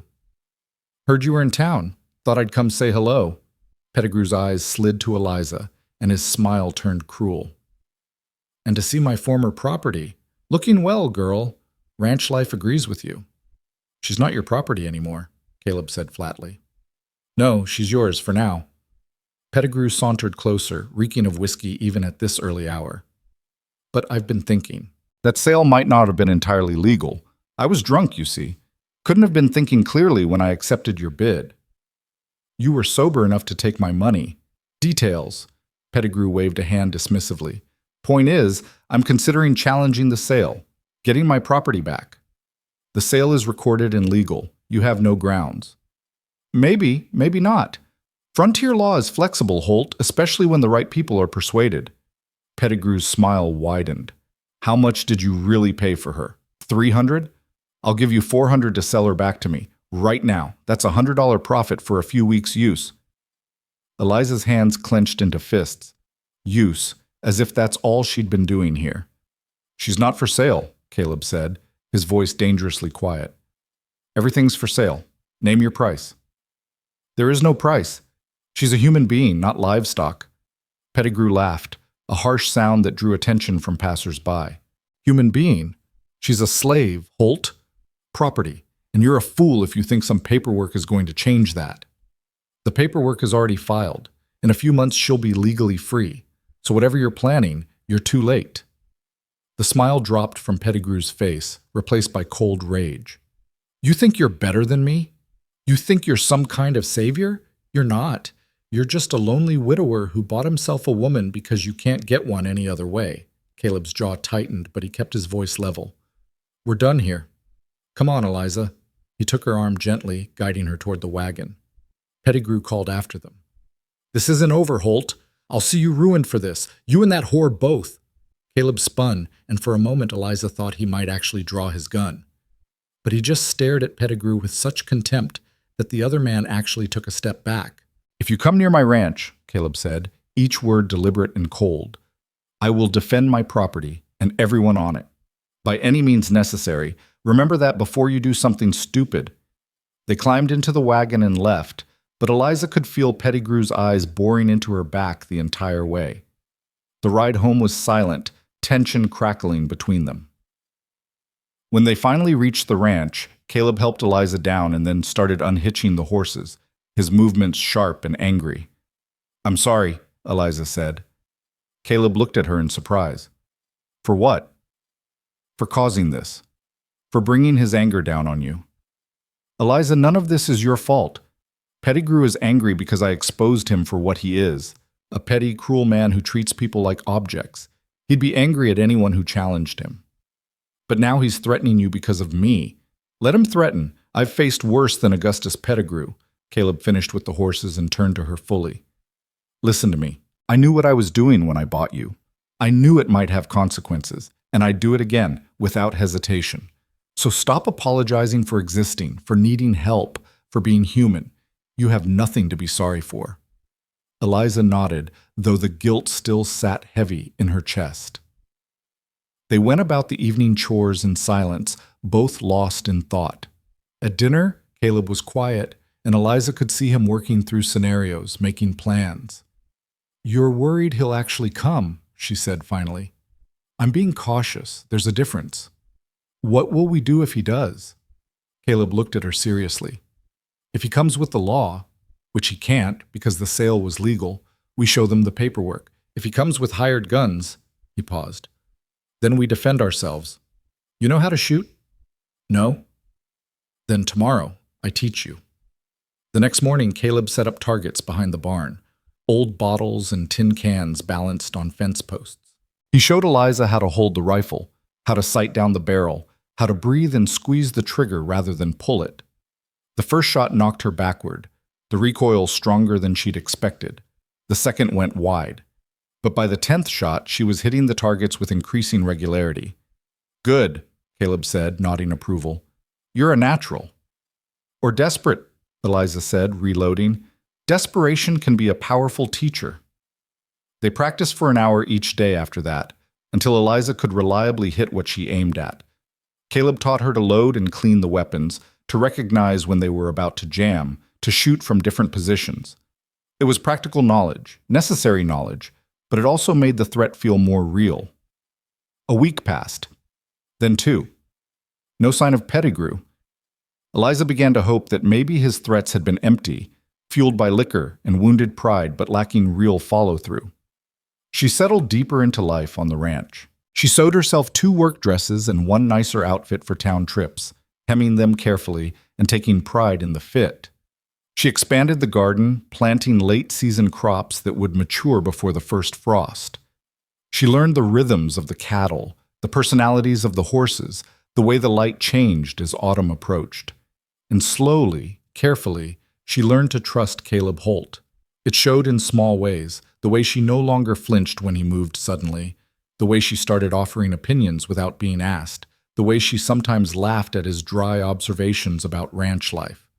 She started calling him Caleb instead of Mr. Holt, started meeting his eyes instead of keeping her gaze downcast. One evening, they were sitting on the porch after dinner, watching the sun set over the mountains. It had become their routine, this quiet companionship at day's end. Can I ask you something? Eliza said. Always. Why didn't you ever remarry? After your wife died, I mean. Surely women in town would have.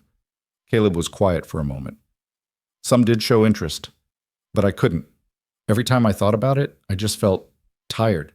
Tired of hoping, tired of risking loss again. Easier to be alone. Is it? Eliza asked softly. Easier? No, he admitted. It's lonelier, but it feels safer. I understand that. They sat in silence as the sky turned from gold to purple to deep blue. Stars began to emerge, bright and endless. Eliza, Caleb said eventually, I want you to know that whatever happens, whether Pettigrew comes or not, whether the Freedom Papers process quickly or slowly, you have a place here, for as long as you want it. As what? The question escaped before Eliza could stop it. As your employee, your what? As yourself. As Eliza Monroe, who happens to live here and help with the ranch. He looked at her seriously. I'm not asking for anything more than what we have now. I just want you to know that this is your home, if you choose it to be. Home. That word again. Eliza felt it settling into her bones, taking root despite her fear. Thank you, she whispered. Caleb nodded, returning his gaze to the darkening sky. And Eliza allowed herself to believe just a little more that maybe freedom could be more than a legal status. Maybe it could be this: a porch, a sunset, a man who asked for nothing but gave everything, and the slow, terrifying, wonderful possibility of choosing her own life. The peace lasted exactly 3 more days. Then, on a clear autumn morning, 4 riders appeared on the ridge overlooking the ranch. Eliza saw them first. She was hanging laundry when something made her look up, some instinct honed by years of watching for danger. The rider sat motionless, silhouetted against the bright sky, clearly watching the ranch. Her blood ran cold. Caleb! She dropped the sheet she'd been hanging and ran toward the barn where he was working. Caleb, there are men on the ridge! He emerged immediately, his face hardening when he saw the riders. Get in the house. Now! But now, Eliza. Load the rifles and stay away from the windows. Eliza ran. Her hand shook as she loaded the weapons, the lessons Caleb had taught her coming back through sheer muscle memory. She positioned herself where she could see the yard but remain concealed, watching through a gap in the curtains. The riders descended slowly, deliberately, taking their time. As they drew closer, Eliza's worst fears were confirmed. Augustus Pettigrew rode at their head, flanked by 3 rough-looking men who had the unmistakable air of hired guns. Caleb stood in the yard, unarmed but utterly still, watching them approach. When they were about 20 feet away, he raised his hand.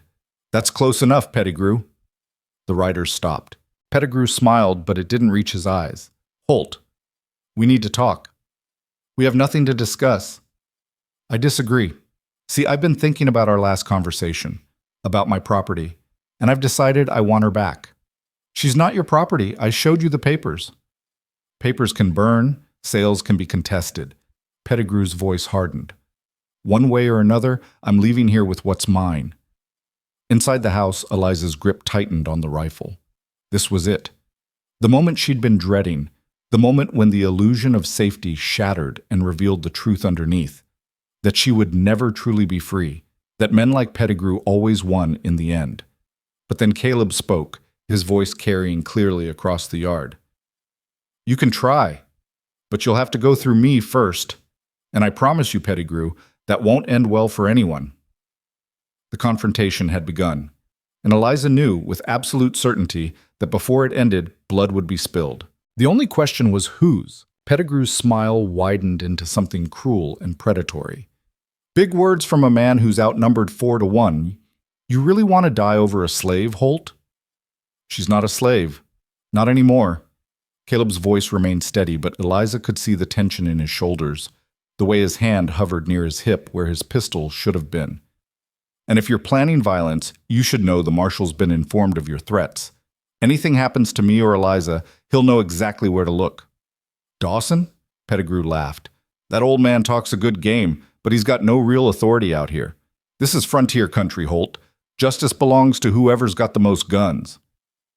One of the hired men shifted in his saddle, and Eliza caught the glint of sunlight on metal. They were all armed, she realized, Rifles, pistols, probably knives too. Caleb had nothing visible, standing there in the yard like he was waiting for neighbors to arrive for Sunday dinner instead of facing down men who meant him harm. Last chance, Pettigrew said, his voice hardening. Send the girl out, and we'll leave peacefully. Otherwise, things are going to get unpleasant. Inside the house, Eliza's heart hammered against her ribs. Every instinct screamed at her to run, to hide, to make herself small and invisible like she'd learned to do over years of survival. But something else stirred beneath the fear, something hot and fierce and absolutely done with running. She thought of Grace, sold and lost before Eliza could even fight for her. She thought of every indignity, every violation, every moment she'd been forced to accept because resistance meant death. She thought of the past weeks at the ranch, of Caleb's quiet respect, of the possibility of freedom, of the person she was beginning to remember she could be. And she made a choice. Eliza stood, rifle in hand, and moved to the window. She didn't hide anymore. She stood fully visible, the barrel resting against the window frame, aimed directly at Pettigrew's chest. "She's not going anywhere," Eliza called out, her voice steady despite the fear. "And if you try to take me, I'll put a bullet through you myself." Every head turned toward the house. Pettigrew's face darkened with rage. "You dare point a gun at me, girl? I'll have you whipped till—" "You'll do nothing," Eliza interrupted, her finger sliding to the trigger like Caleb had taught her. "Because I'm not your property anymore. I'm not anyone's property, and I'm done being afraid of men like you." Caleb's voice cut through the tension. "You heard her. Now get off my land before this escalates." Pettigrew's hand moved to his pistol. "You're making a serious mistake, Holt." "No, you are." For a long, terrible moment, nobody moved. The morning sun beat down on the yard, birds sang obliviously in the nearby trees, and 5 people stood locked in a tableau of violence waiting to erupt. Eliza's finger trembled on the trigger. She'd never shot at a person before, had barely gotten comfortable shooting at targets. Could she actually do it? Could she take a life? Then one of the hired guns made the decision for everyone. He jerked his rifle up, swinging it toward Caleb. Eliza didn't think. She just reacted. The rifle kicked against her shoulder as she squeezed the trigger, the report deafening in the morning air. The hired gun's horse reared, and the man grabbed for his saddle, his shot going wild into the dirt. "Move!" Caleb shouted, diving behind a water trough as the yard exploded into chaos.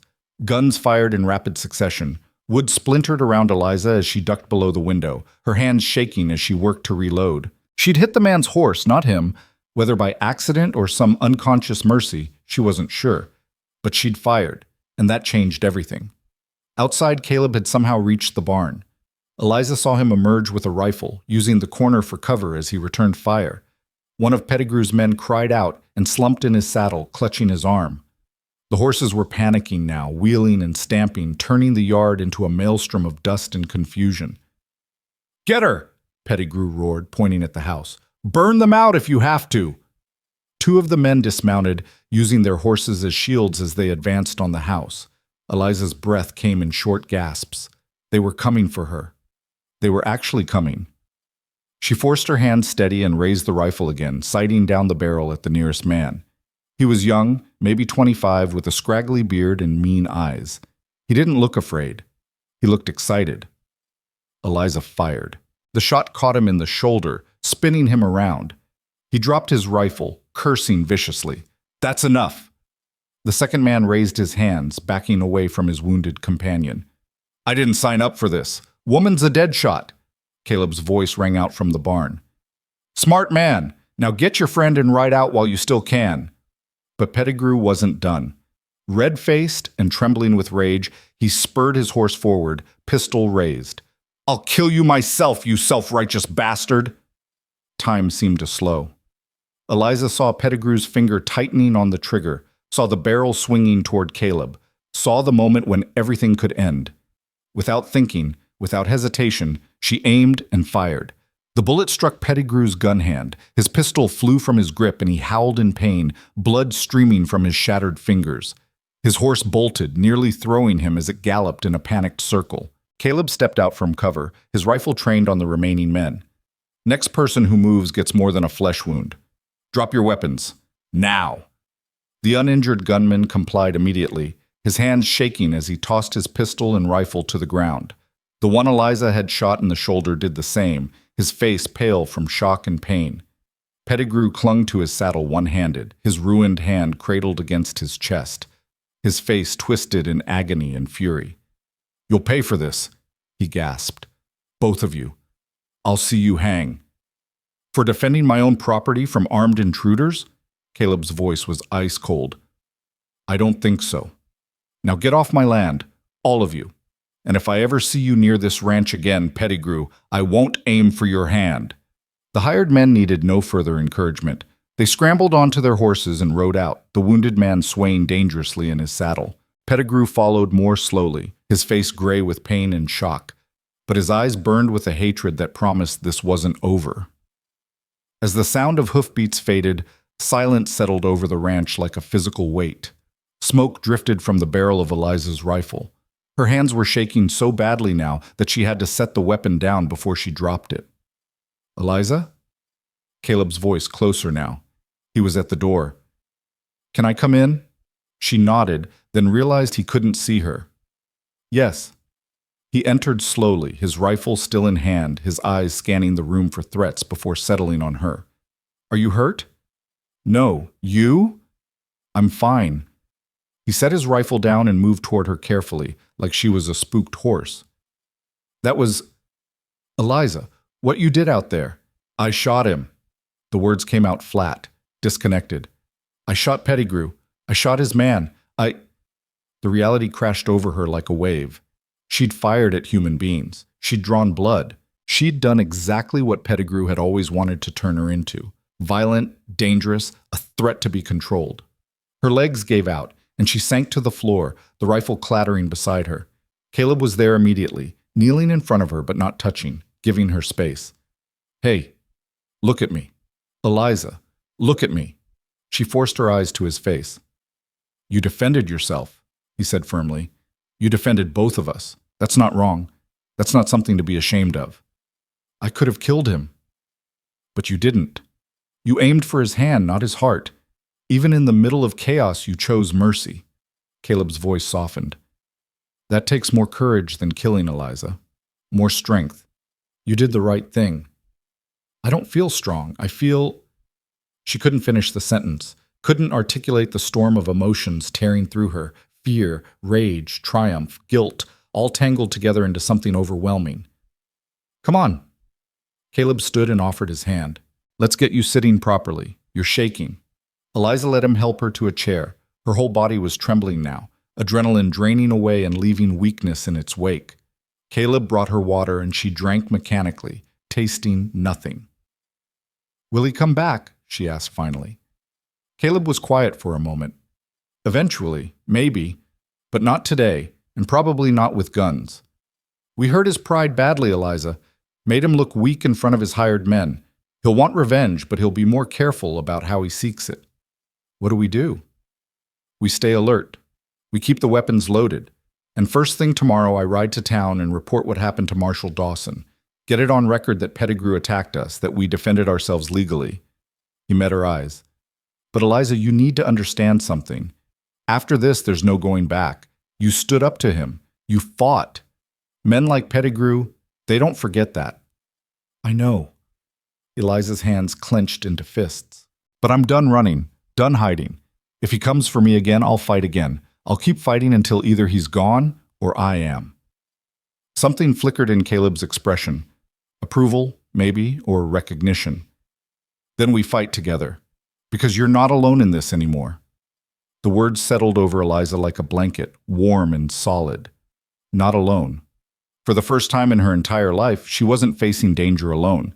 Someone was standing with her, beside her, not because he owned her or wanted something from her, but because he'd chosen to.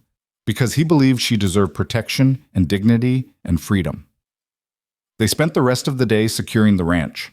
Caleb checked every door and window, making sure they could be properly barred.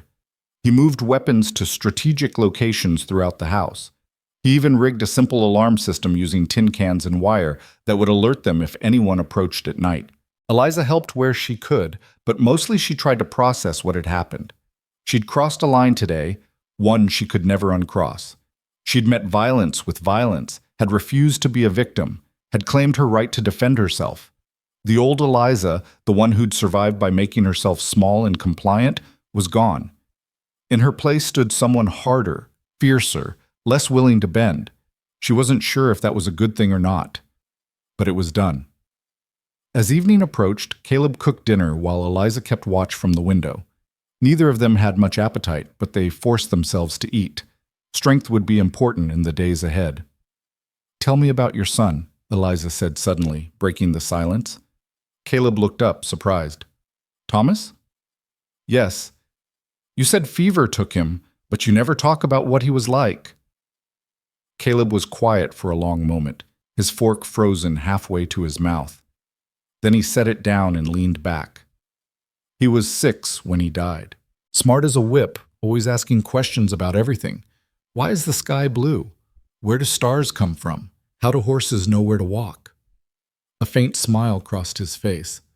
Drove Sarah crazy sometimes, all those questions. But I loved it, loved that he was curious about the world. "He sounds wonderful." He was. He loved this ranch, loved helping with the animals. Every morning he'd follow me to the barn, trying to carry buckets that were bigger than he was. Caleb's voice roughened.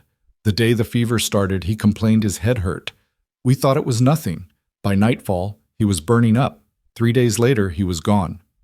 Eliza reached across the table and took his hand without thinking. Caleb looked down at their joined hands, then back at her face. "I'm sorry," she said softly. "No parent should have to bury their child." "No, they shouldn't." He squeezed her hand gently. "But we do. We survive it somehow. Just like you'll survive losing Grace. Not forget, never forget, but survive." "How?" The question burst from Eliza. "How do you survive losing someone you love? How do you wake up every day knowing they're gone and keep going anyway?" Caleb considered this carefully. "You find reasons, small ones at first. The cattle need feeding, the fence needs mending, someone else needs help. You string together enough small reasons and eventually they add up to something bigger. A purpose. A life worth living, even in grief." "Is that what I am?" Eliza asked quietly. "One of your small reasons?" "No." Caleb met her eyes directly. "You're one of the bigger ones." The weight of that statement hung between them. Eliza wanted to pull her hand back, to retreat into safety, but she found she couldn't, didn't want to. Something had shifted between them today, forged in gunfire and shared danger. Trust had deepened into something else. Something Eliza wasn't quite ready to name, but could feel taking root nonetheless. "I should check the perimeter once more before dark," Caleb said finally, releasing her hand and standing. "You should rest. It's been a long day. I'm not tired." "Then pretend. Your body needs to recover from the shock, even if your mind won't let you sleep." Eliza nodded and headed upstairs. But she didn't lie down. Instead, she sat by the window of her room, watching the sun set over the valley, her rifle across her lap. Below, she could see Caleb making his rounds, checking locks and sight lines with methodical thoroughness. The man was preparing for war, she realized. And so was she. Night fell, deep and moonless. Every shadow seemed to hide threats. Every sound made Eliza's heart race. She dozed fitfully in her chair, jerking awake at imagined noises, her hand always on the rifle. Around midnight, she heard footsteps in the hallway. Her grip tightened on the weapon before Caleb's voice came softly through her door. "It's just me. I'm going to sleep in the hallway tonight, between your room and the stairs. Just wanted you to know so you don't shoot me. You don't have to do that." "I know, but I'm doing it anyway. Try to rest, Eliza." She heard him settle onto the floor outside her door, heard the rustle of a blanket being arranged. The man was sleeping on the hard floor to guard her room. The realization brought tears to Eliza's eyes. "Caleb?" she called softly. "Yes?" "Thank you for everything." "You're welcome. Now sleep." This time Eliza did lie down, though she kept the rifle beside her bed. Knowing Caleb was just outside the door, standing watch, made the darkness less threatening. She closed her eyes and eventually drifted into an uneasy sleep. The next morning dawned gray and heavy with the promise of rain. Caleb was already up when Eliza emerged from her room, his eyes shadowed with fatigue, but his movements as purposeful as ever. "I'm riding to town," he announced. "Should be back by late afternoon. You're going to stay here, doors locked, rifle loaded. Don't open up for anyone except me or Marshal Dawson. Understand? I should come with you. It's safer if you stay here. If Pettigrew's watching the town, I don't want him knowing you're vulnerable on the road." He pulled on his coat. "Besides, someone needs to mind the ranch. Can you handle that?" Eliza nodded, though anxiety gnawed at her. The thought of being alone here, waiting, not knowing if Caleb would return safely, it was almost worse than facing danger directly. "If I'm not back by dark," Caleb continued, strapping on his gun belt, "you barricade yourself in the house, and don't come out until Dawson arrives. Promise me." "I promise." He moved toward the door, then paused and turned back. "Eliza, if something happens to me, don't." "If something happens," he continued firmly, "there's a lockbox under the floorboards in my room. It has money, the deed to this ranch, and signed papers transferring ownership to you. Everything's legal and notarized. You'll be taken care of." Eliza stared at him, speechless. When did you do that?" "Week after you arrived. Just seemed like the right thing to do." He met her eyes. "You deserve security, Eliza, whether I'm here or not." Before she could respond, he was gone, the door closing behind him with quiet finality. Eliza watched through the window as he saddled his horse and rode out, heading toward town at a steady pace. Within minutes, he'd disappeared over the ridge, and she was alone. The day stretched endlessly. Eliza tried to occupy herself with chores, feeding the animals, collecting eggs, weeding the garden, but her eyes kept drifting to the ridge, watching for Caleb's return, or for other riders. Every distant sound made her freeze, listening. By noon, the rain arrived, a steady downpour that turned the yard to mud and reduced visibility to a few dozen yards. Eliza retreated to the house, positioning herself where she could watch the approaches. The rifle never left her side. Hours crawled past. 1 o'clock, 2, 3, 4. The rain continued, relentless. 5 o'clock came and went. Still no sign of Caleb. As 6 o'clock approached and the light began to fade, Eliza's anxiety transformed into genuine fear. Something had happened. It had to have. Caleb wouldn't stay in town this late without good reason, unless he couldn't come back. Unless Pettigrew had... No. She refused to complete that thought. At 7 o'clock, with full dark settling over the valley and rain still hammering the roof, Eliza heard hoofbeats. She rushed to the window, rifle raised, heart in her throat. A single rider was approaching through the rain, hunched against the weather. As he drew closer, lightning flickered, illuminating his face. "Caleb." Eliza nearly collapsed with relief. She ran to the door, throwing back the bolt and yanking it open. Caleb stumbled inside, soaked to the bone, his face grim. "What happened?" Eliza demanded, helping him out of his dripping coat. "You're hours late. I thought—" "Pettigrew's in jail," Caleb said flatly. Eliza froze. "What?" "I got to town, filed my report with Dawson. While I was there, the doctor showed up with one of Pettigrew's men, the one you shot in the shoulder. Man was delirious with infection, and the doctor made him talk about what happened. Once Dawson heard that Pettigrew had come to the ranch with armed men, intent on taking you by force, he arrested him." "He's actually in jail? Pettigrew?" "For now. Charged with attempted kidnapping and assault. The hearing's set for next week." Caleb's expression darkened. "But there's more. While Dawson was arresting Pettigrew, one of his other men, the one you spooked off his horse, started talking, drinking and talking. Told everyone in the saloon that Pettigrew had been planning to kill me and burn the ranch. Make it look like an accident." Eliza's blood ran cold. "He was going to kill you?" "If he'd had the chance, yes. Which means yesterday could have ended very differently." Caleb ran a hand through his wet hair. "Dawson thinks the attempted murder charge will keep Pettigrew locked up for months, maybe longer if we're lucky. But his men are still out there, and they're angry." "How angry?" "Angry enough that Dawson insisted I wait until the rain started before leaving town. Said it would make me harder to follow." He met her eyes. We're not safe yet, Eliza. This isn't over. They stood in the dim kitchen, rain drumming overhead, the weight of continued danger settling over them like a shroud. Eliza thought about running, about taking Caleb's offer of freedom and disappearing into the night. But where would she go? And what kind of person would she be if she abandoned the one man who'd stood by her?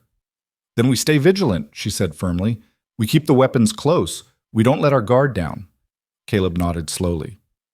You're sure? Because I meant what I said about the lockbox. You could take that money and start somewhere new, somewhere Pettigrew's men would never find you. And leave you to face them alone? No. Eliza's jaw set. You stood up for me when no one else would. You gave me a chance at freedom. I'm not abandoning you now. Something shifted in Caleb's expression, gratitude, warmth, and something deeper that made Eliza's pulse quicken.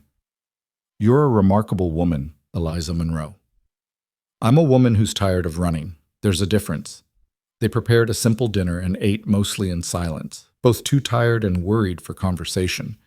But as Eliza washed dishes and Caleb cleaned his rifle, she found herself watching him. This man who'd turned her world upside down, who'd shown her that not all men were monsters, that dignity and respect were possible even in a world built on cruelty.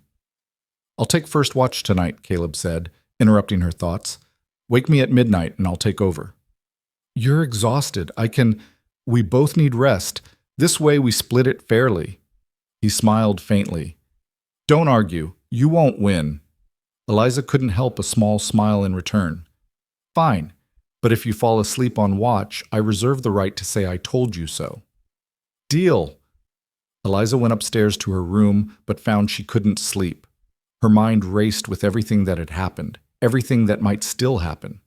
Pettigrew was in jail, but his men weren't, and men with something to prove could be even more dangerous than their boss. Around 11:30, she gave up on sleep and went downstairs. Caleb was sitting by the window, rifle across his knees, staring out into the rain-soaked darkness. Couldn't sleep either, he asked without turning. Too much thinking. I know the feeling. He shifted over, making room for her to sit beside him. Might as well keep watch together. They sat in companionable silence, watching the storm rage outside. Lightning flickered occasionally, illuminating the yard in brief, stark snapshots. Each flash had Eliza tensing, expecting to see riders approaching, but the yard remained empty. Can I ask you something? Caleb said after a while. Of course. Yesterday, when you shot Pettigrew, how did you know to aim for his hand? That's an incredibly difficult shot, even for an experienced marksman. Eliza was quiet, remembering the moment.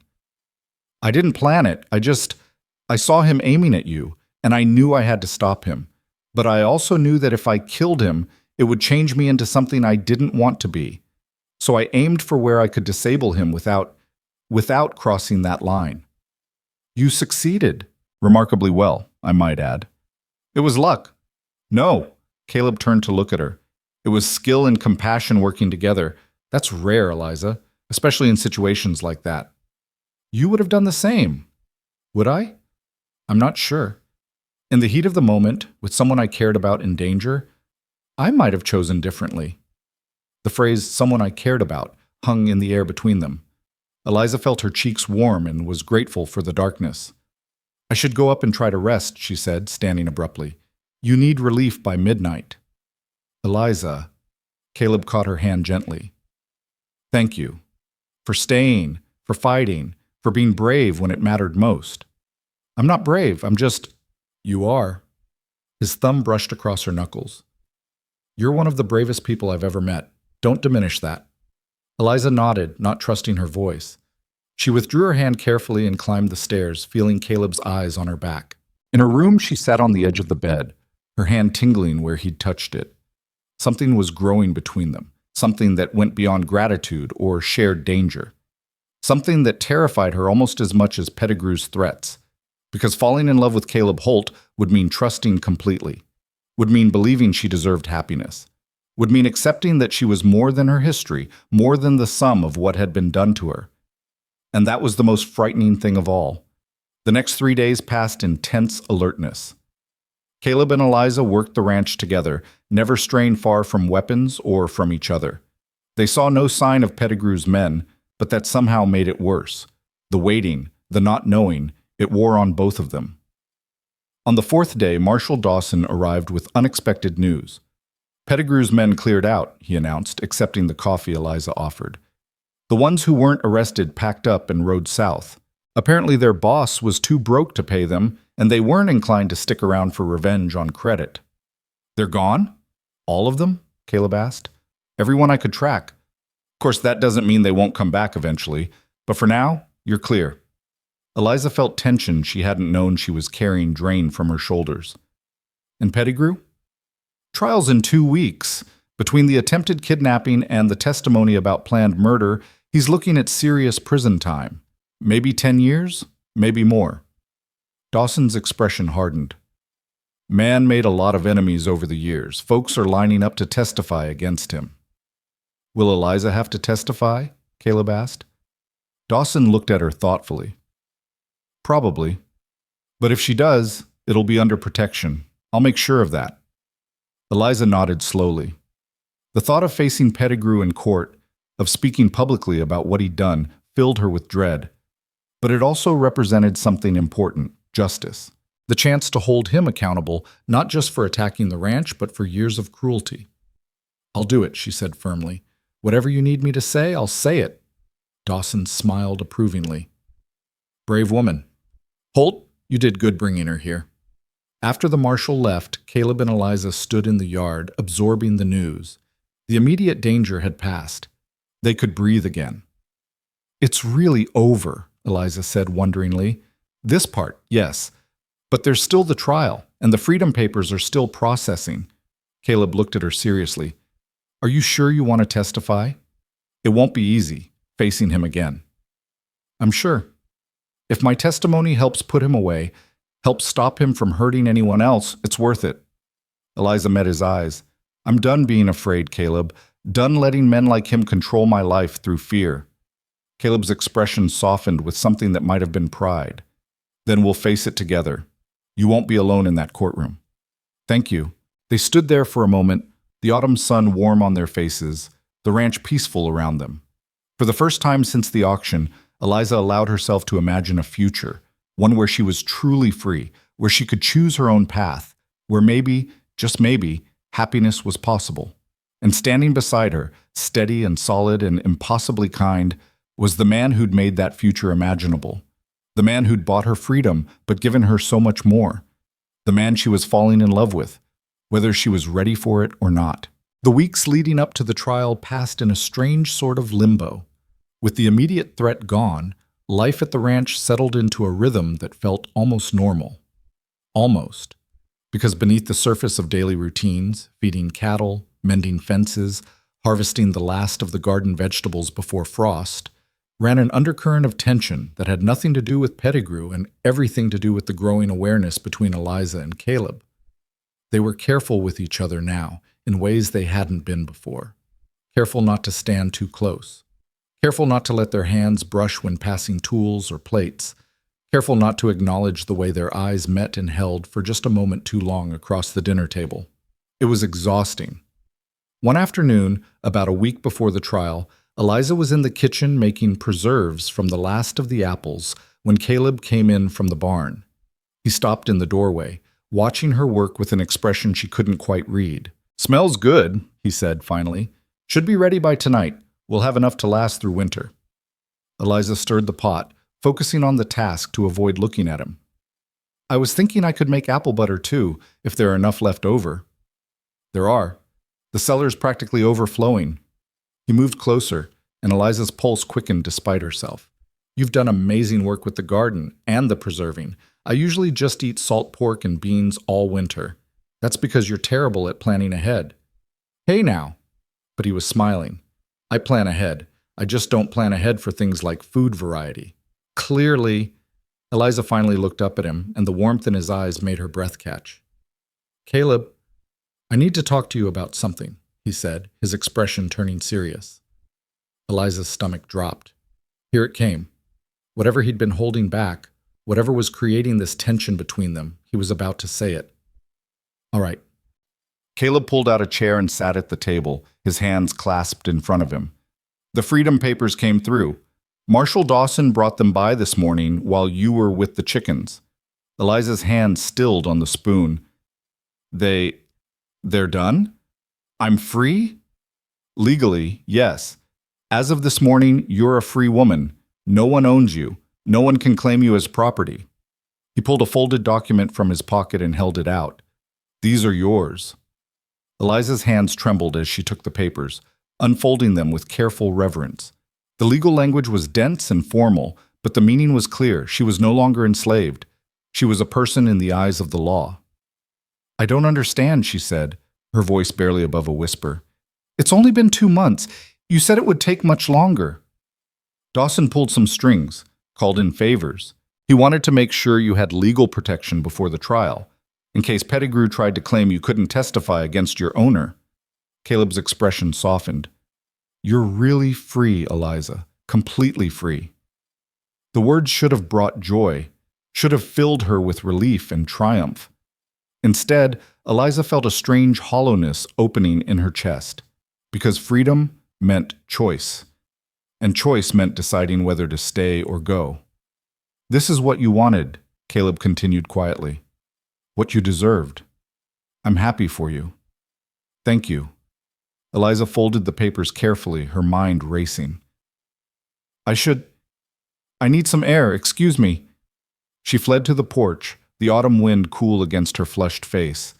Behind her, she heard Caleb stand but not follow, giving her space, as always, respecting her boundaries even when it must have confused him. Eliza stared out at the valley, at the ranch that had become more of a home than anywhere she'd ever lived. Free. She was actually free. She could leave right now, could walk away from this place and everyone in it, and no one could stop her. So why did the thought of leaving make her feel like she was tearing herself in half? Because you love him, you fool, she whispered to herself. The admission hung in the air, undeniable now that she had spoken it aloud. She loved Caleb Holt, loved his quiet strength, his unwavering kindness, his absolute refusal to treat her as anything less than human, loved the way he made her coffee exactly how she liked it without asking, loved how he listened when she spoke, really listened, like her words mattered, loved the person she was becoming in his presence, stronger, braver, more herself than she'd ever been allowed to be. But love was terrifying. Love meant vulnerability. Love meant trusting someone with the power to destroy you. And Eliza had spent her entire life learning that trust was the most dangerous thing you could give. The door opened behind her, and Caleb stepped out. He didn't speak, just stood beside her, his presence solid and reassuring. I don't know what to do, Eliza said finally. About what? About this. About being free. About... She gestured helplessly at the ranch, at the space between them. Everything. Caleb was quiet for a moment. What do you want to do? I don't know. I've never had to think about what I wanted before. Survival didn't leave room for wants. Then start small. He turned to face her. Do you want to leave the ranch? The question was direct, unflinching. Eliza appreciated that about him. He never danced around difficult topics. No, she admitted. I don't want to leave. Do you want to stay? I think so, but I don't know if I should. Why not?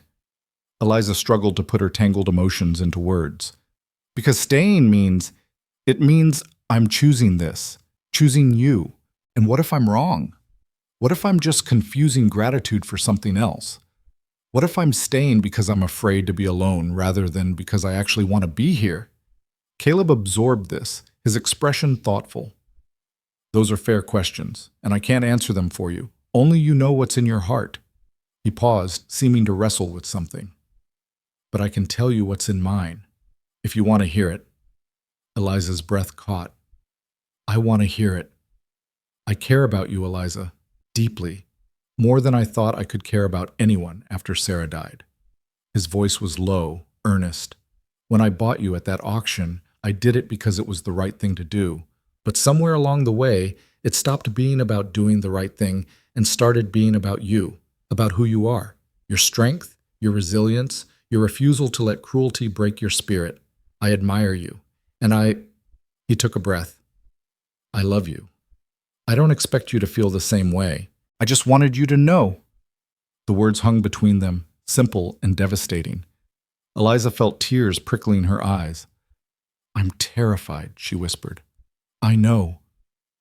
I don't know how to do this, how to be loved, how to trust it. I know that too. Caleb reached out slowly, giving her time to pull away, and took her hand. So we figure it out together. No pressure, no expectations, just honesty and time and seeing where it leads. Eliza looked down at their joined hands. His was calloused and strong, marked by years of hard work. Hers was smaller, scarred from labor and old injuries. Together, they looked right. They looked like they fit. I think I love you too, she said, the words feeling foreign but true. But I'm scared of what that means. Love doesn't have to mean surrendering yourself. It can mean becoming more yourself, with someone who sees and values who you are. Caleb's thumb brushed across her knuckles. I don't want to own you, Eliza. I already tried that, and it felt wrong from the start. I just want to be with you, as equals, as partners, if that's what you want too. I do want that. I'm just not sure I know how. Then we learned together. They stood there on the porch, hands clasped, as the sun sank lower in the sky. It wasn't a dramatic declaration, wasn't a sweeping romantic gesture. It was quiet and tentative and uncertain. But somehow, that made it more real, more honest. Can I ask you something? Eliza said after a while. Anything. That day at the auction, when you bid on me, was there any part of you that hoped for this, that saw me and thought about more than just helping? Caleb considered this carefully. Honestly, no. I saw a woman in desperate need and I reacted. The feelings came later as I got to know you. If I'd bought you with romantic intentions, that would have been another kind of violation. But this, what's growing between us now, this is built on choice and mutual respect. That's the difference. Eliza nodded, understanding. I'm glad it happened this way, even though it's terrifying. The best things usually are. They went inside as the light faded, and Eliza finished the preserves while Caleb prepared dinner. The domestic routine felt different now, charged with new meaning. Every small interaction, passing a knife, brushing shoulders while reaching for spices, sharing smiles over minor mishaps, carried weight. After dinner, they sat by the fire, and for the first time, Eliza let herself lean against Caleb's shoulder. He stiffened in surprise, then relaxed, his arm coming around her carefully. Is this all right? He asked. Yes. Eliza closed her eyes, breathing in the scent of wood smoke and leather that meant safety. This is all right. They sat that way for a long time, watching flames dance in the hearth, neither speaking. Words weren't necessary. This quiet intimacy, the simple act of choosing to be close, said everything that needed saying. The trial came faster than Eliza was ready for. The morning dawned cold and gray, frost covering the ground in a crystalline blanket. Caleb helped her into the wagon, and they made the journey to town in tense silence. Eliza had dressed in her nicest outfit, a simple but well-made dress in deep green that she'd sewn herself, and pinned her hair up carefully. She wanted to look dignified, capable, like someone whose testimony mattered. The courthouse was packed. News of the trial had spread throughout the territory, drawing curious onlookers and those with grievances against Pettigrew. Marshal Dawson met them at the door. You ready for this? He asked Eliza. As ready as I'll ever be. Good. Just tell the truth. That's all you need to do. He glanced at Caleb. You can sit in the gallery, but you can't speak or interfere. I understand. They entered the courtroom, and Eliza's eyes immediately found Pettigrew. He sat at the defendant's table, his injured hand bandaged, his face haggard. When he saw her, his expression twisted with hatred so pure it made her flinch. Caleb's hand found hers, squeezing gently. I'm right here. You're safe. The judge entered, a stern-looking man in his 60s, and called the court to order. The prosecutor laid out the charges: attempted kidnapping, assault with intent to harm, conspiracy to commit murder. Each charge was supported by testimony from Pettigrew's hired men, who turned on their former employer in exchange for reduced sentences. Then it was Eliza's turn. The prosecution calls Eliza Monroe to the stand. Eliza's legs felt like water as she stood. The walk to the witness stand seemed to take forever.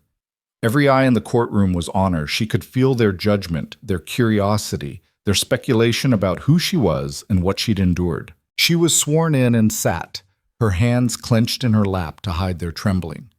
The prosecutor, a sharp-eyed woman named Catherine Wells, approached with a kind expression. "Miss Monroe, can you tell the court how you came to know Augustus Pettigrew?" Eliza took a breath. "He owned me. I was enslaved on his plantation for 3 years. And during those 3 years, how were you treated?" "I was worked from dawn to dusk in the fields, fed minimally, beaten for minor infractions." Eliza's voice remained steady, though each word cost her. "And I was—" she faltered. "Take your time," Wells said gently. "I was violated, repeatedly. By Mr. Pettigrew and others he allowed access to me." A murmur ran through the courtroom. The judge banged his gavel for silence. "And when you became pregnant," Wells continued, "what happened?" "Mr. Pettigrew decided I was more valuable sold than kept. He sent me to auction immediately after I gave birth." "How soon after?" "Hours. I delivered my daughter in a holding pen. They didn't even let me name her before selling her separately." More murmurs. Eliza saw several women in the gallery wiping their eyes. "And at this auction, who purchased you?" "Caleb Holt." Eliza's eyes found him in the crowd. He nodded encouragingly. "For how much?" $300. "That's quite a sum. Why do you think Mr. Holt paid so much?" Pettigrew's lawyer objected. "Speculation." "Sustained," the judge ruled. Wells changed tack. "After Mr. Holt purchased you, what happened?" "He took me to his ranch, gave me medical care, food, a safe place to recover. He treated me with dignity and respect." "Did he force himself on you in any way?" "No, never." "Did he restrict your movement or keep you imprisoned?" "No. He told me from the beginning that I was free to leave whenever I chose." "And yet you stayed. Why?" Eliza chose her words carefully. "Because for the first time in my life, I was treated like a human being. Because Mr. Holt showed me what freedom could actually mean. Not just the absence of chains, but the presence of choice, of respect, of safety." Wells nodded. "Now, can you describe what happened when Mr. Pettigrew came to the ranch?" Eliza recounted the confrontation in detail. Pettigrew's threats, the hired guns, the violence that erupted. She described shooting Pettigrew's hand, defending Caleb, refusing to surrender to men who would have dragged her back into slavery, or worse. "And when you fired at Mr. Pettigrew, what were you thinking?" "That I was done being property, done being afraid. That if I had to fight for my freedom, I would." No further questions. Pettigrew's lawyer stood for cross-examination. He was a weaselly man with calculating eyes. "Miss Monroe, you claim you were violated on Mr. Pettigrew's plantation. Do you have any proof of these allegations?" Eliza's jaw tightened. "My word is my proof." "The word of a former slave against a respected landowner? That's hardly compelling evidence." "Objection!" Wells was on her feet. "The witness's legal status is irrelevant to the truth of her testimony." "Sustained. Counselor, watch yourself." The lawyer tried a different approach. "You shot my client, causing permanent injury to his hand. That sounds like assault to me. I defended myself and Mr. Holt from armed men who came to do us harm." "Or perhaps you were following Mr. Holt's orders. After all, you say he owns you." "He doesn't own me," Eliza interrupted, her voice ringing clear. "I'm a free woman.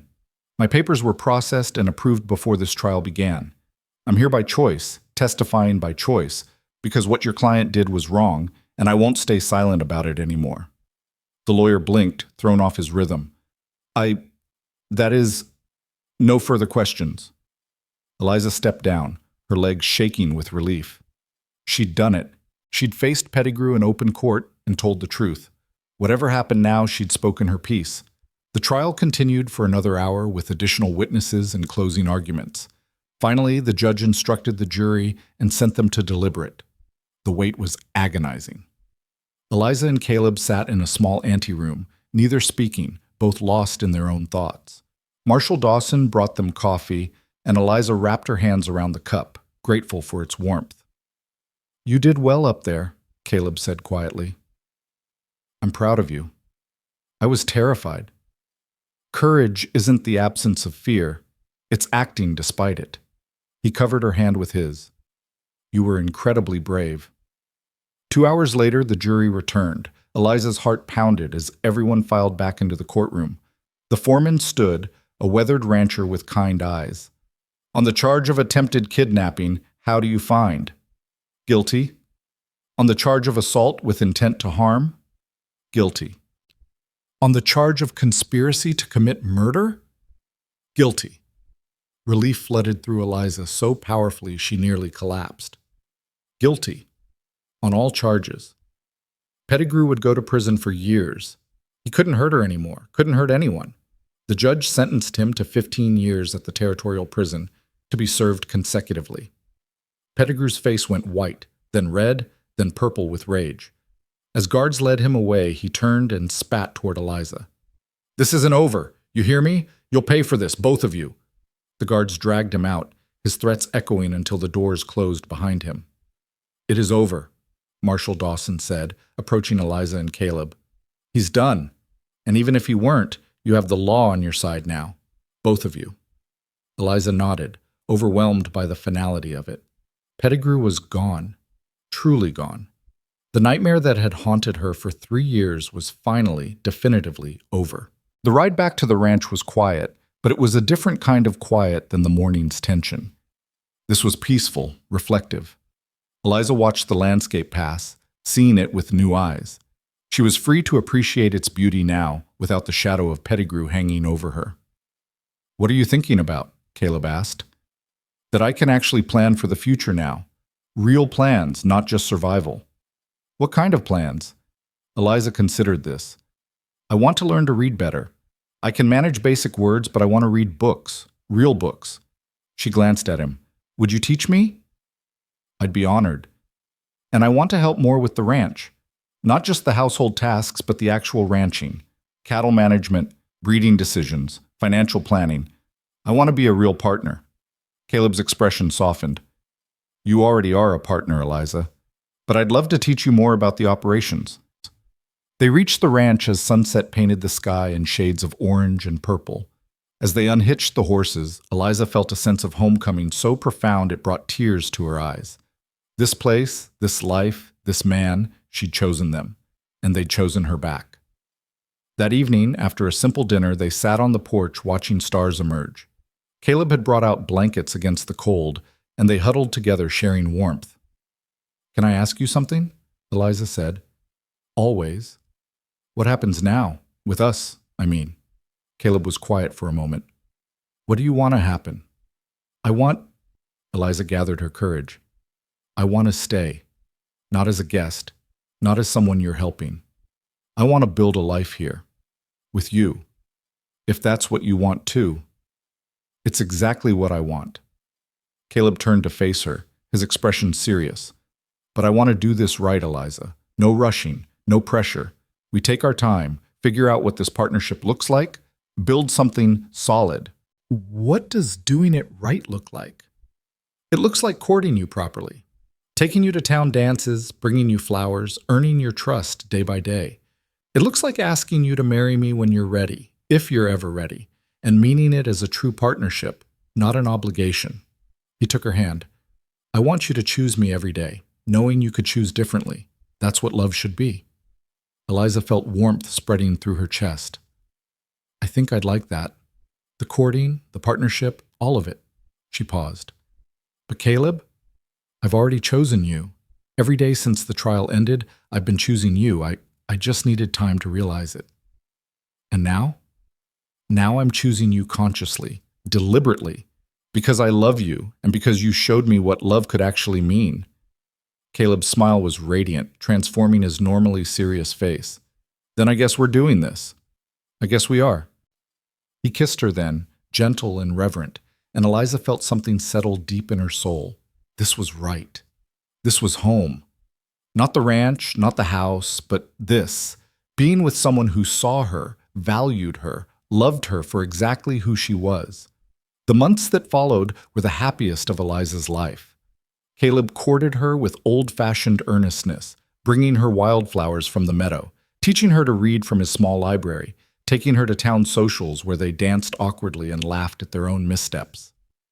They worked the ranch together, partners in every sense, and Eliza discovered she had a talent for cattle management that surprised them both. She also began to heal in ways she hadn't known she needed to. The nightmares about Grace became less frequent, evolving from sources of pure grief into bittersweet memories. She would always carry the loss, always wonder where her daughter was and what kind of life she was living. But the wondering no longer consumed her. She could hold Grace in her heart while still moving forward with her own life. One spring evening, nearly a year after the trial, Caleb asked Eliza to marry him. They were in the garden she'd expanded, surrounded by the first green shoots of new vegetables, and his proposal was simple and heartfelt. I love you, Eliza Monroe. I love your strength, your kindness, your refusal to let the world make you bitter. I love the life we've built together. Will you marry me? Will you let me be your partner, your equal, your husband? Eliza didn't hesitate.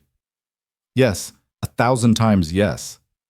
They married in a simple ceremony in town with Marshall Dawson as a witness and half the town in attendance. Eliza wore a dress she'd made herself from blue calico, and Caleb wore his best suit, his eyes never leaving her face.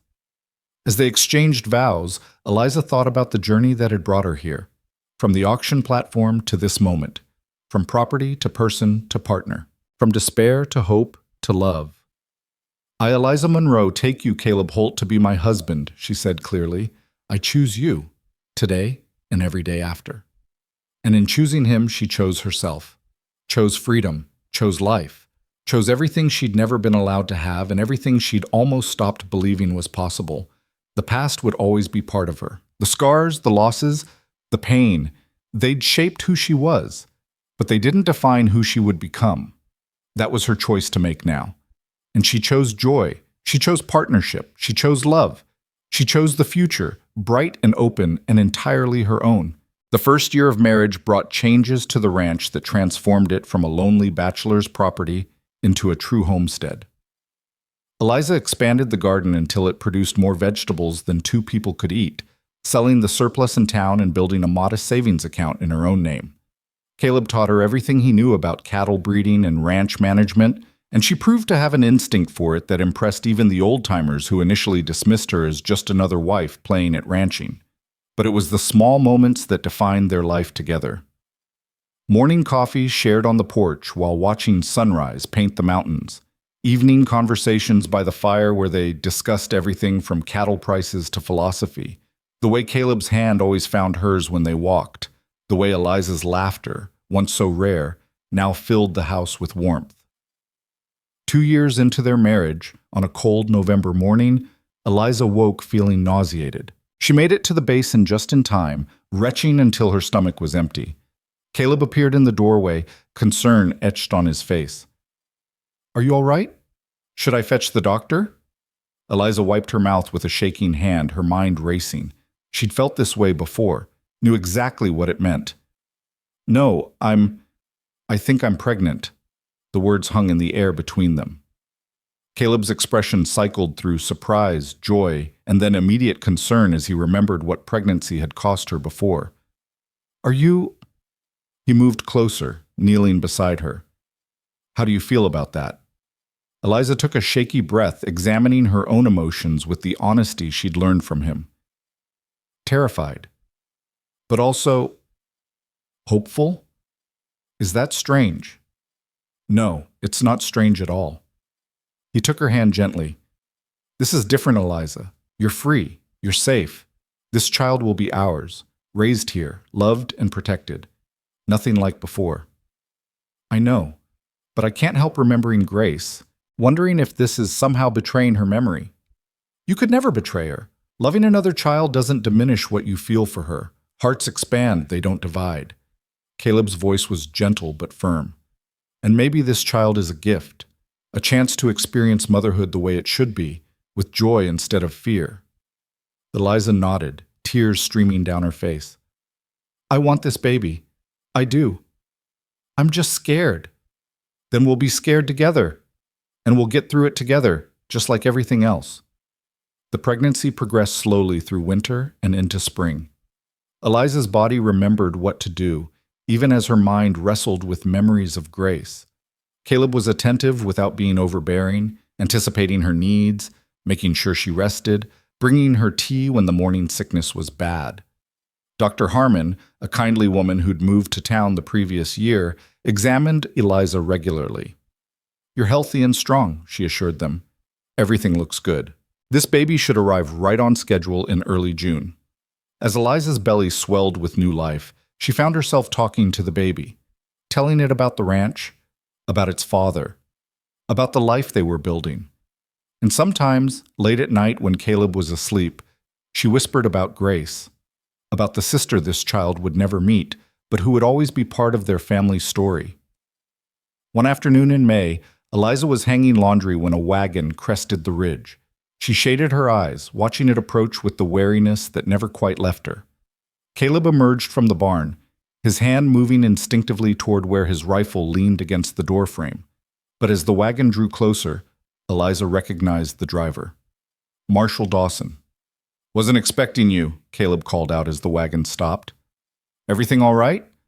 Dawson climbed down, his expression unreadable. "That depends. Can we talk inside?" They settled around the kitchen table, and Dawson accepted the coffee Eliza offered. He took a long drink, clearly gathering his thoughts. "I have news about Pettigrew," he said finally. Eliza's hand went instinctively to her belly. "What about him?" "He died 3 days ago. Prison fever took him." The words settled over the room like snow. Eliza waited for some reaction, relief, triumph, satisfaction, but all she felt was a strange emptiness. The man who'd caused her so much pain was gone, and his death meant nothing. He couldn't hurt her anymore, but he'd already lost the power to do that years ago when she'd fought back. "How do you feel?" Caleb asked quietly. "I don't know. I thought I'd feel more." Eliza looked at Dawson. "Is that strange?" "No. Revenge and closure aren't the same thing. You already had your closure when you testified. His death is just an ending." Dawson shifted uncomfortably. "But there's more."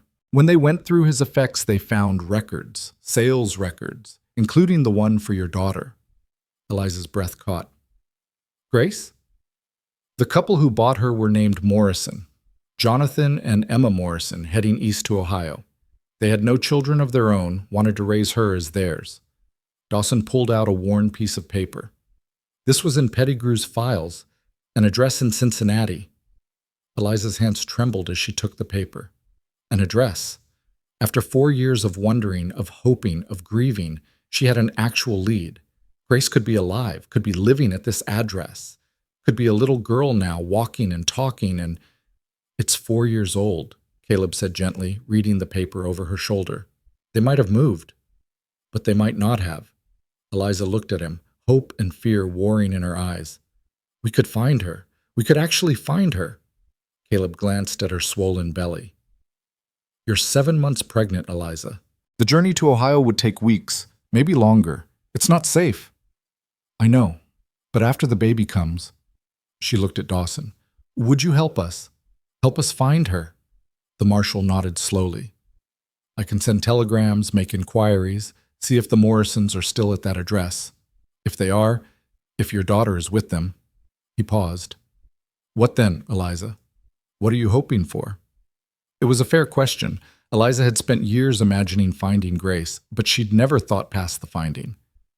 "I just want to know she's all right, that she's loved and cared for. I'm not trying to take her from a good home. I just need to know."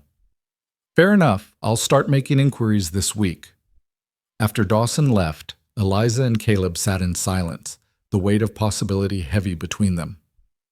"Are you sure about this?" Caleb asked finally. "Finding her might be harder than not knowing." "I have to try. Even if it hurts, even if she doesn't remember me, I have to know she's safe." Eliza placed her hand over his on her belly. "And I want this child to know about their sister, to understand their family history, even the painful parts. Then we'll find her, together." The baby came on a warm June evening, arriving with the sunset. This time, Eliza labored in her own bed with Dr. Harmon attending and Caleb holding her hand. This time, there were no chains, no auction platform waiting. This time, when her daughter, another daughter, a second chance, emerged crying into the world, Eliza got to hold her immediately. "She's perfect," Caleb breathed, tears streaming down his face as he looked at his daughter. "She is." Eliza counted tiny fingers and toes, memorized the little face, breathed in the scent of new life. "Hello, Sarah. We've been waiting for you." They'd chosen the name together, honoring Caleb's first wife while creating something new. Sarah Grace Holt, a bridge between past and future. In the days after Sarah's birth, as Eliza recovered and learned to nurse this baby she was allowed to keep, Marshall Dawson returned with news. "Found them. The Morrisons are still in Cincinnati. They have a daughter named Margaret, age 4, who they adopted as an infant." He paused. "I didn't tell them who was asking. Figured you'd want to make contact yourself." Eliza's heart hammered. Margaret. Grace had a name now, had a life. Did they say, "Is she well? Happy?" From what I could gather, yes. The Morrisons are good people, school teachers, both of them. They've given her a stable home. Relief flooded through Eliza, so powerful it made her dizzy. Grace was alive, was safe, was loved. That was all she'd needed to know. "Thank you," she whispered. "Thank you for finding her." That night, with the newborn Sarah sleeping peacefully in her cradle and Caleb's arm around her shoulders, Eliza wrote a letter. It took hours to compose, finding the right words to explain who she was and what she wanted. "Dear Mr. and Mrs. Morrison," she wrote, "I am the birth mother of the child you know as Margaret. I have no wish to disrupt your family or claim any parental rights. I simply wanted you to know that she came from love, even if circumstances were tragic. I hope she is happy and healthy. I hope she knows she is cherished. If you feel it appropriate when she is older, please tell her that her birth mother named her Grace, and that not a day has passed without me thinking of her. I am remarried now, with a family of my own, but she will always hold a piece of my heart. I wish you all every happiness. With gratitude, Eliza Monroe Holt." She sent the letter through Dawson, not expecting a response, but 2 months later, one came. "Dear Mrs. Holt," Emma Morrison wrote, "your letter moved us deeply. Margaret is indeed happy and healthy. She is bright and curious, loving and kind. We have told her she is adopted, and when she is old enough to understand, we will share your letter with her. Please know that we are raising her with love and giving her every opportunity. She is learning to read already and loves stories about horses. Thank you for the gift of her life and for trusting us to raise her. We will make sure she knows she was wanted by both her birth mother and her adoptive parents. Should you ever wish to meet her when she is older, we would not oppose it, but we leave that decision to her when she is ready to make it. With respect and gratitude, Emma and Jonathan Morrison." Eliza read the letter through tears, then read it to Caleb, then folded it carefully and placed it in the lockbox where she kept her freedom papers and other precious documents. Grace, Margaret, was loved, was being educated, had a good life. That was more than Eliza had dared hope for. "Are you at peace with this?" Caleb asked, watching her cradle Sarah. "As much as I can be.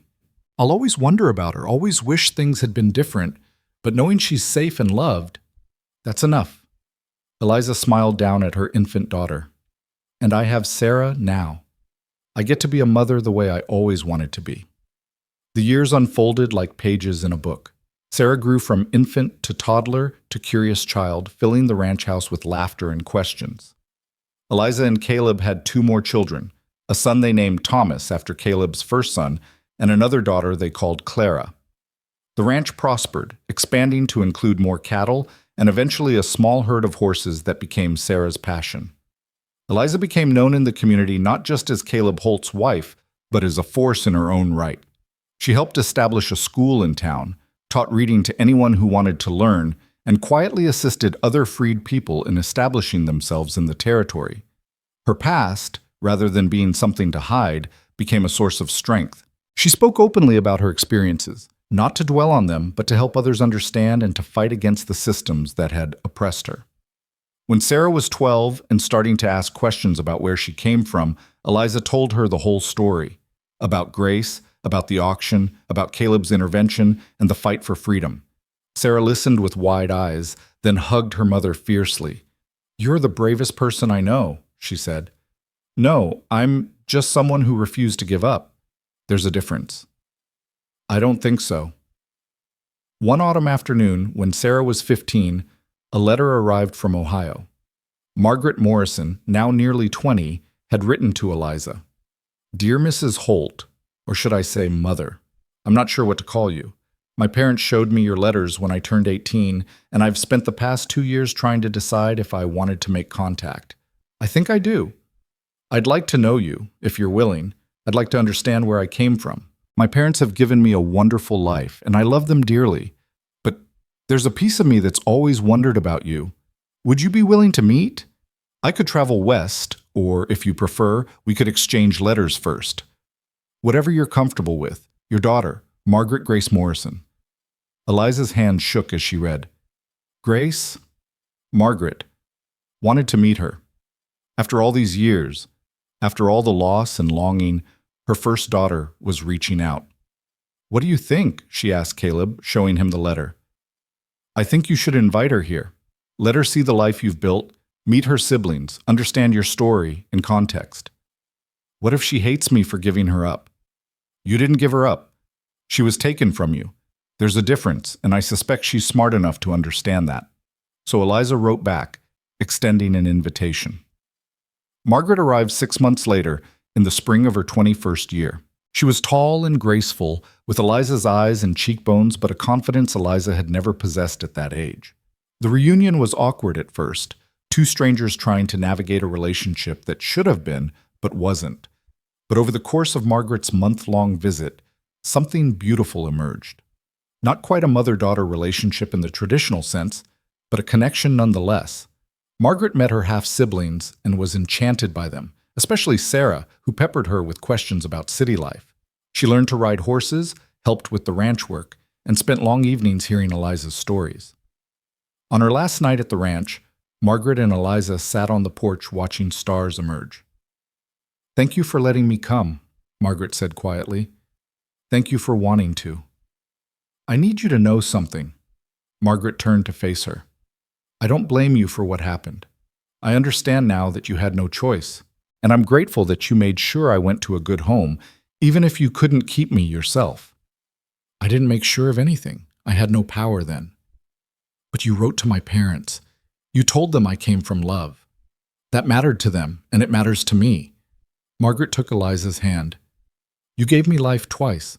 Once when you bore me, and once when you let me go to people who could give me opportunities you couldn't. That's not abandonment. That's love." Eliza wept then, years of guilt and grief finally releasing. "I've always loved you, even when I didn't know where you were or who you'd become. You were always in my heart. I know, I can feel it."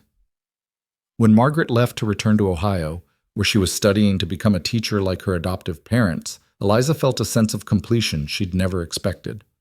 Grace, Margaret, had a good life, had become a remarkable woman, and she bore no resentment toward the mother who'd been forced to let her go. The years continued their march. Sarah married a rancher from the next valley and started her own family.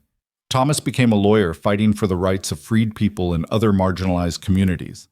Clara, the youngest, chose to stay at the ranch, working alongside Caleb and Eliza to build it into one of the most successful operations in the territory. Eliza and Caleb grew older together, their love deepening with time rather than fading. They sat together on the porch every evening, even in winter, wrapped in blankets and watching their grandchildren play in the yard. They'd built something lasting, something that would outlive them both. When Caleb was 72, a stroke took him suddenly. He died in his sleep, peacefully, in the bed he'd shared with Eliza for 45 years. The grief was crushing, even though Eliza had known it was coming. He'd been her anchor, her partner, her proof that goodness existed in the world. At his funeral, attended by what seemed like half the territory, Eliza stood and spoke about the man he'd been. "Caleb Holt saved my life," she said, her voice clear despite her tears. "But more than that, he taught me that I was worth saving. He showed me that strength isn't about domination, but about using your power to lift others up. He proved that love doesn't require ownership, that partnership is built on respect, and that freedom is meaningless without the support to exercise it. He was my husband, my friend, my teacher, and my home.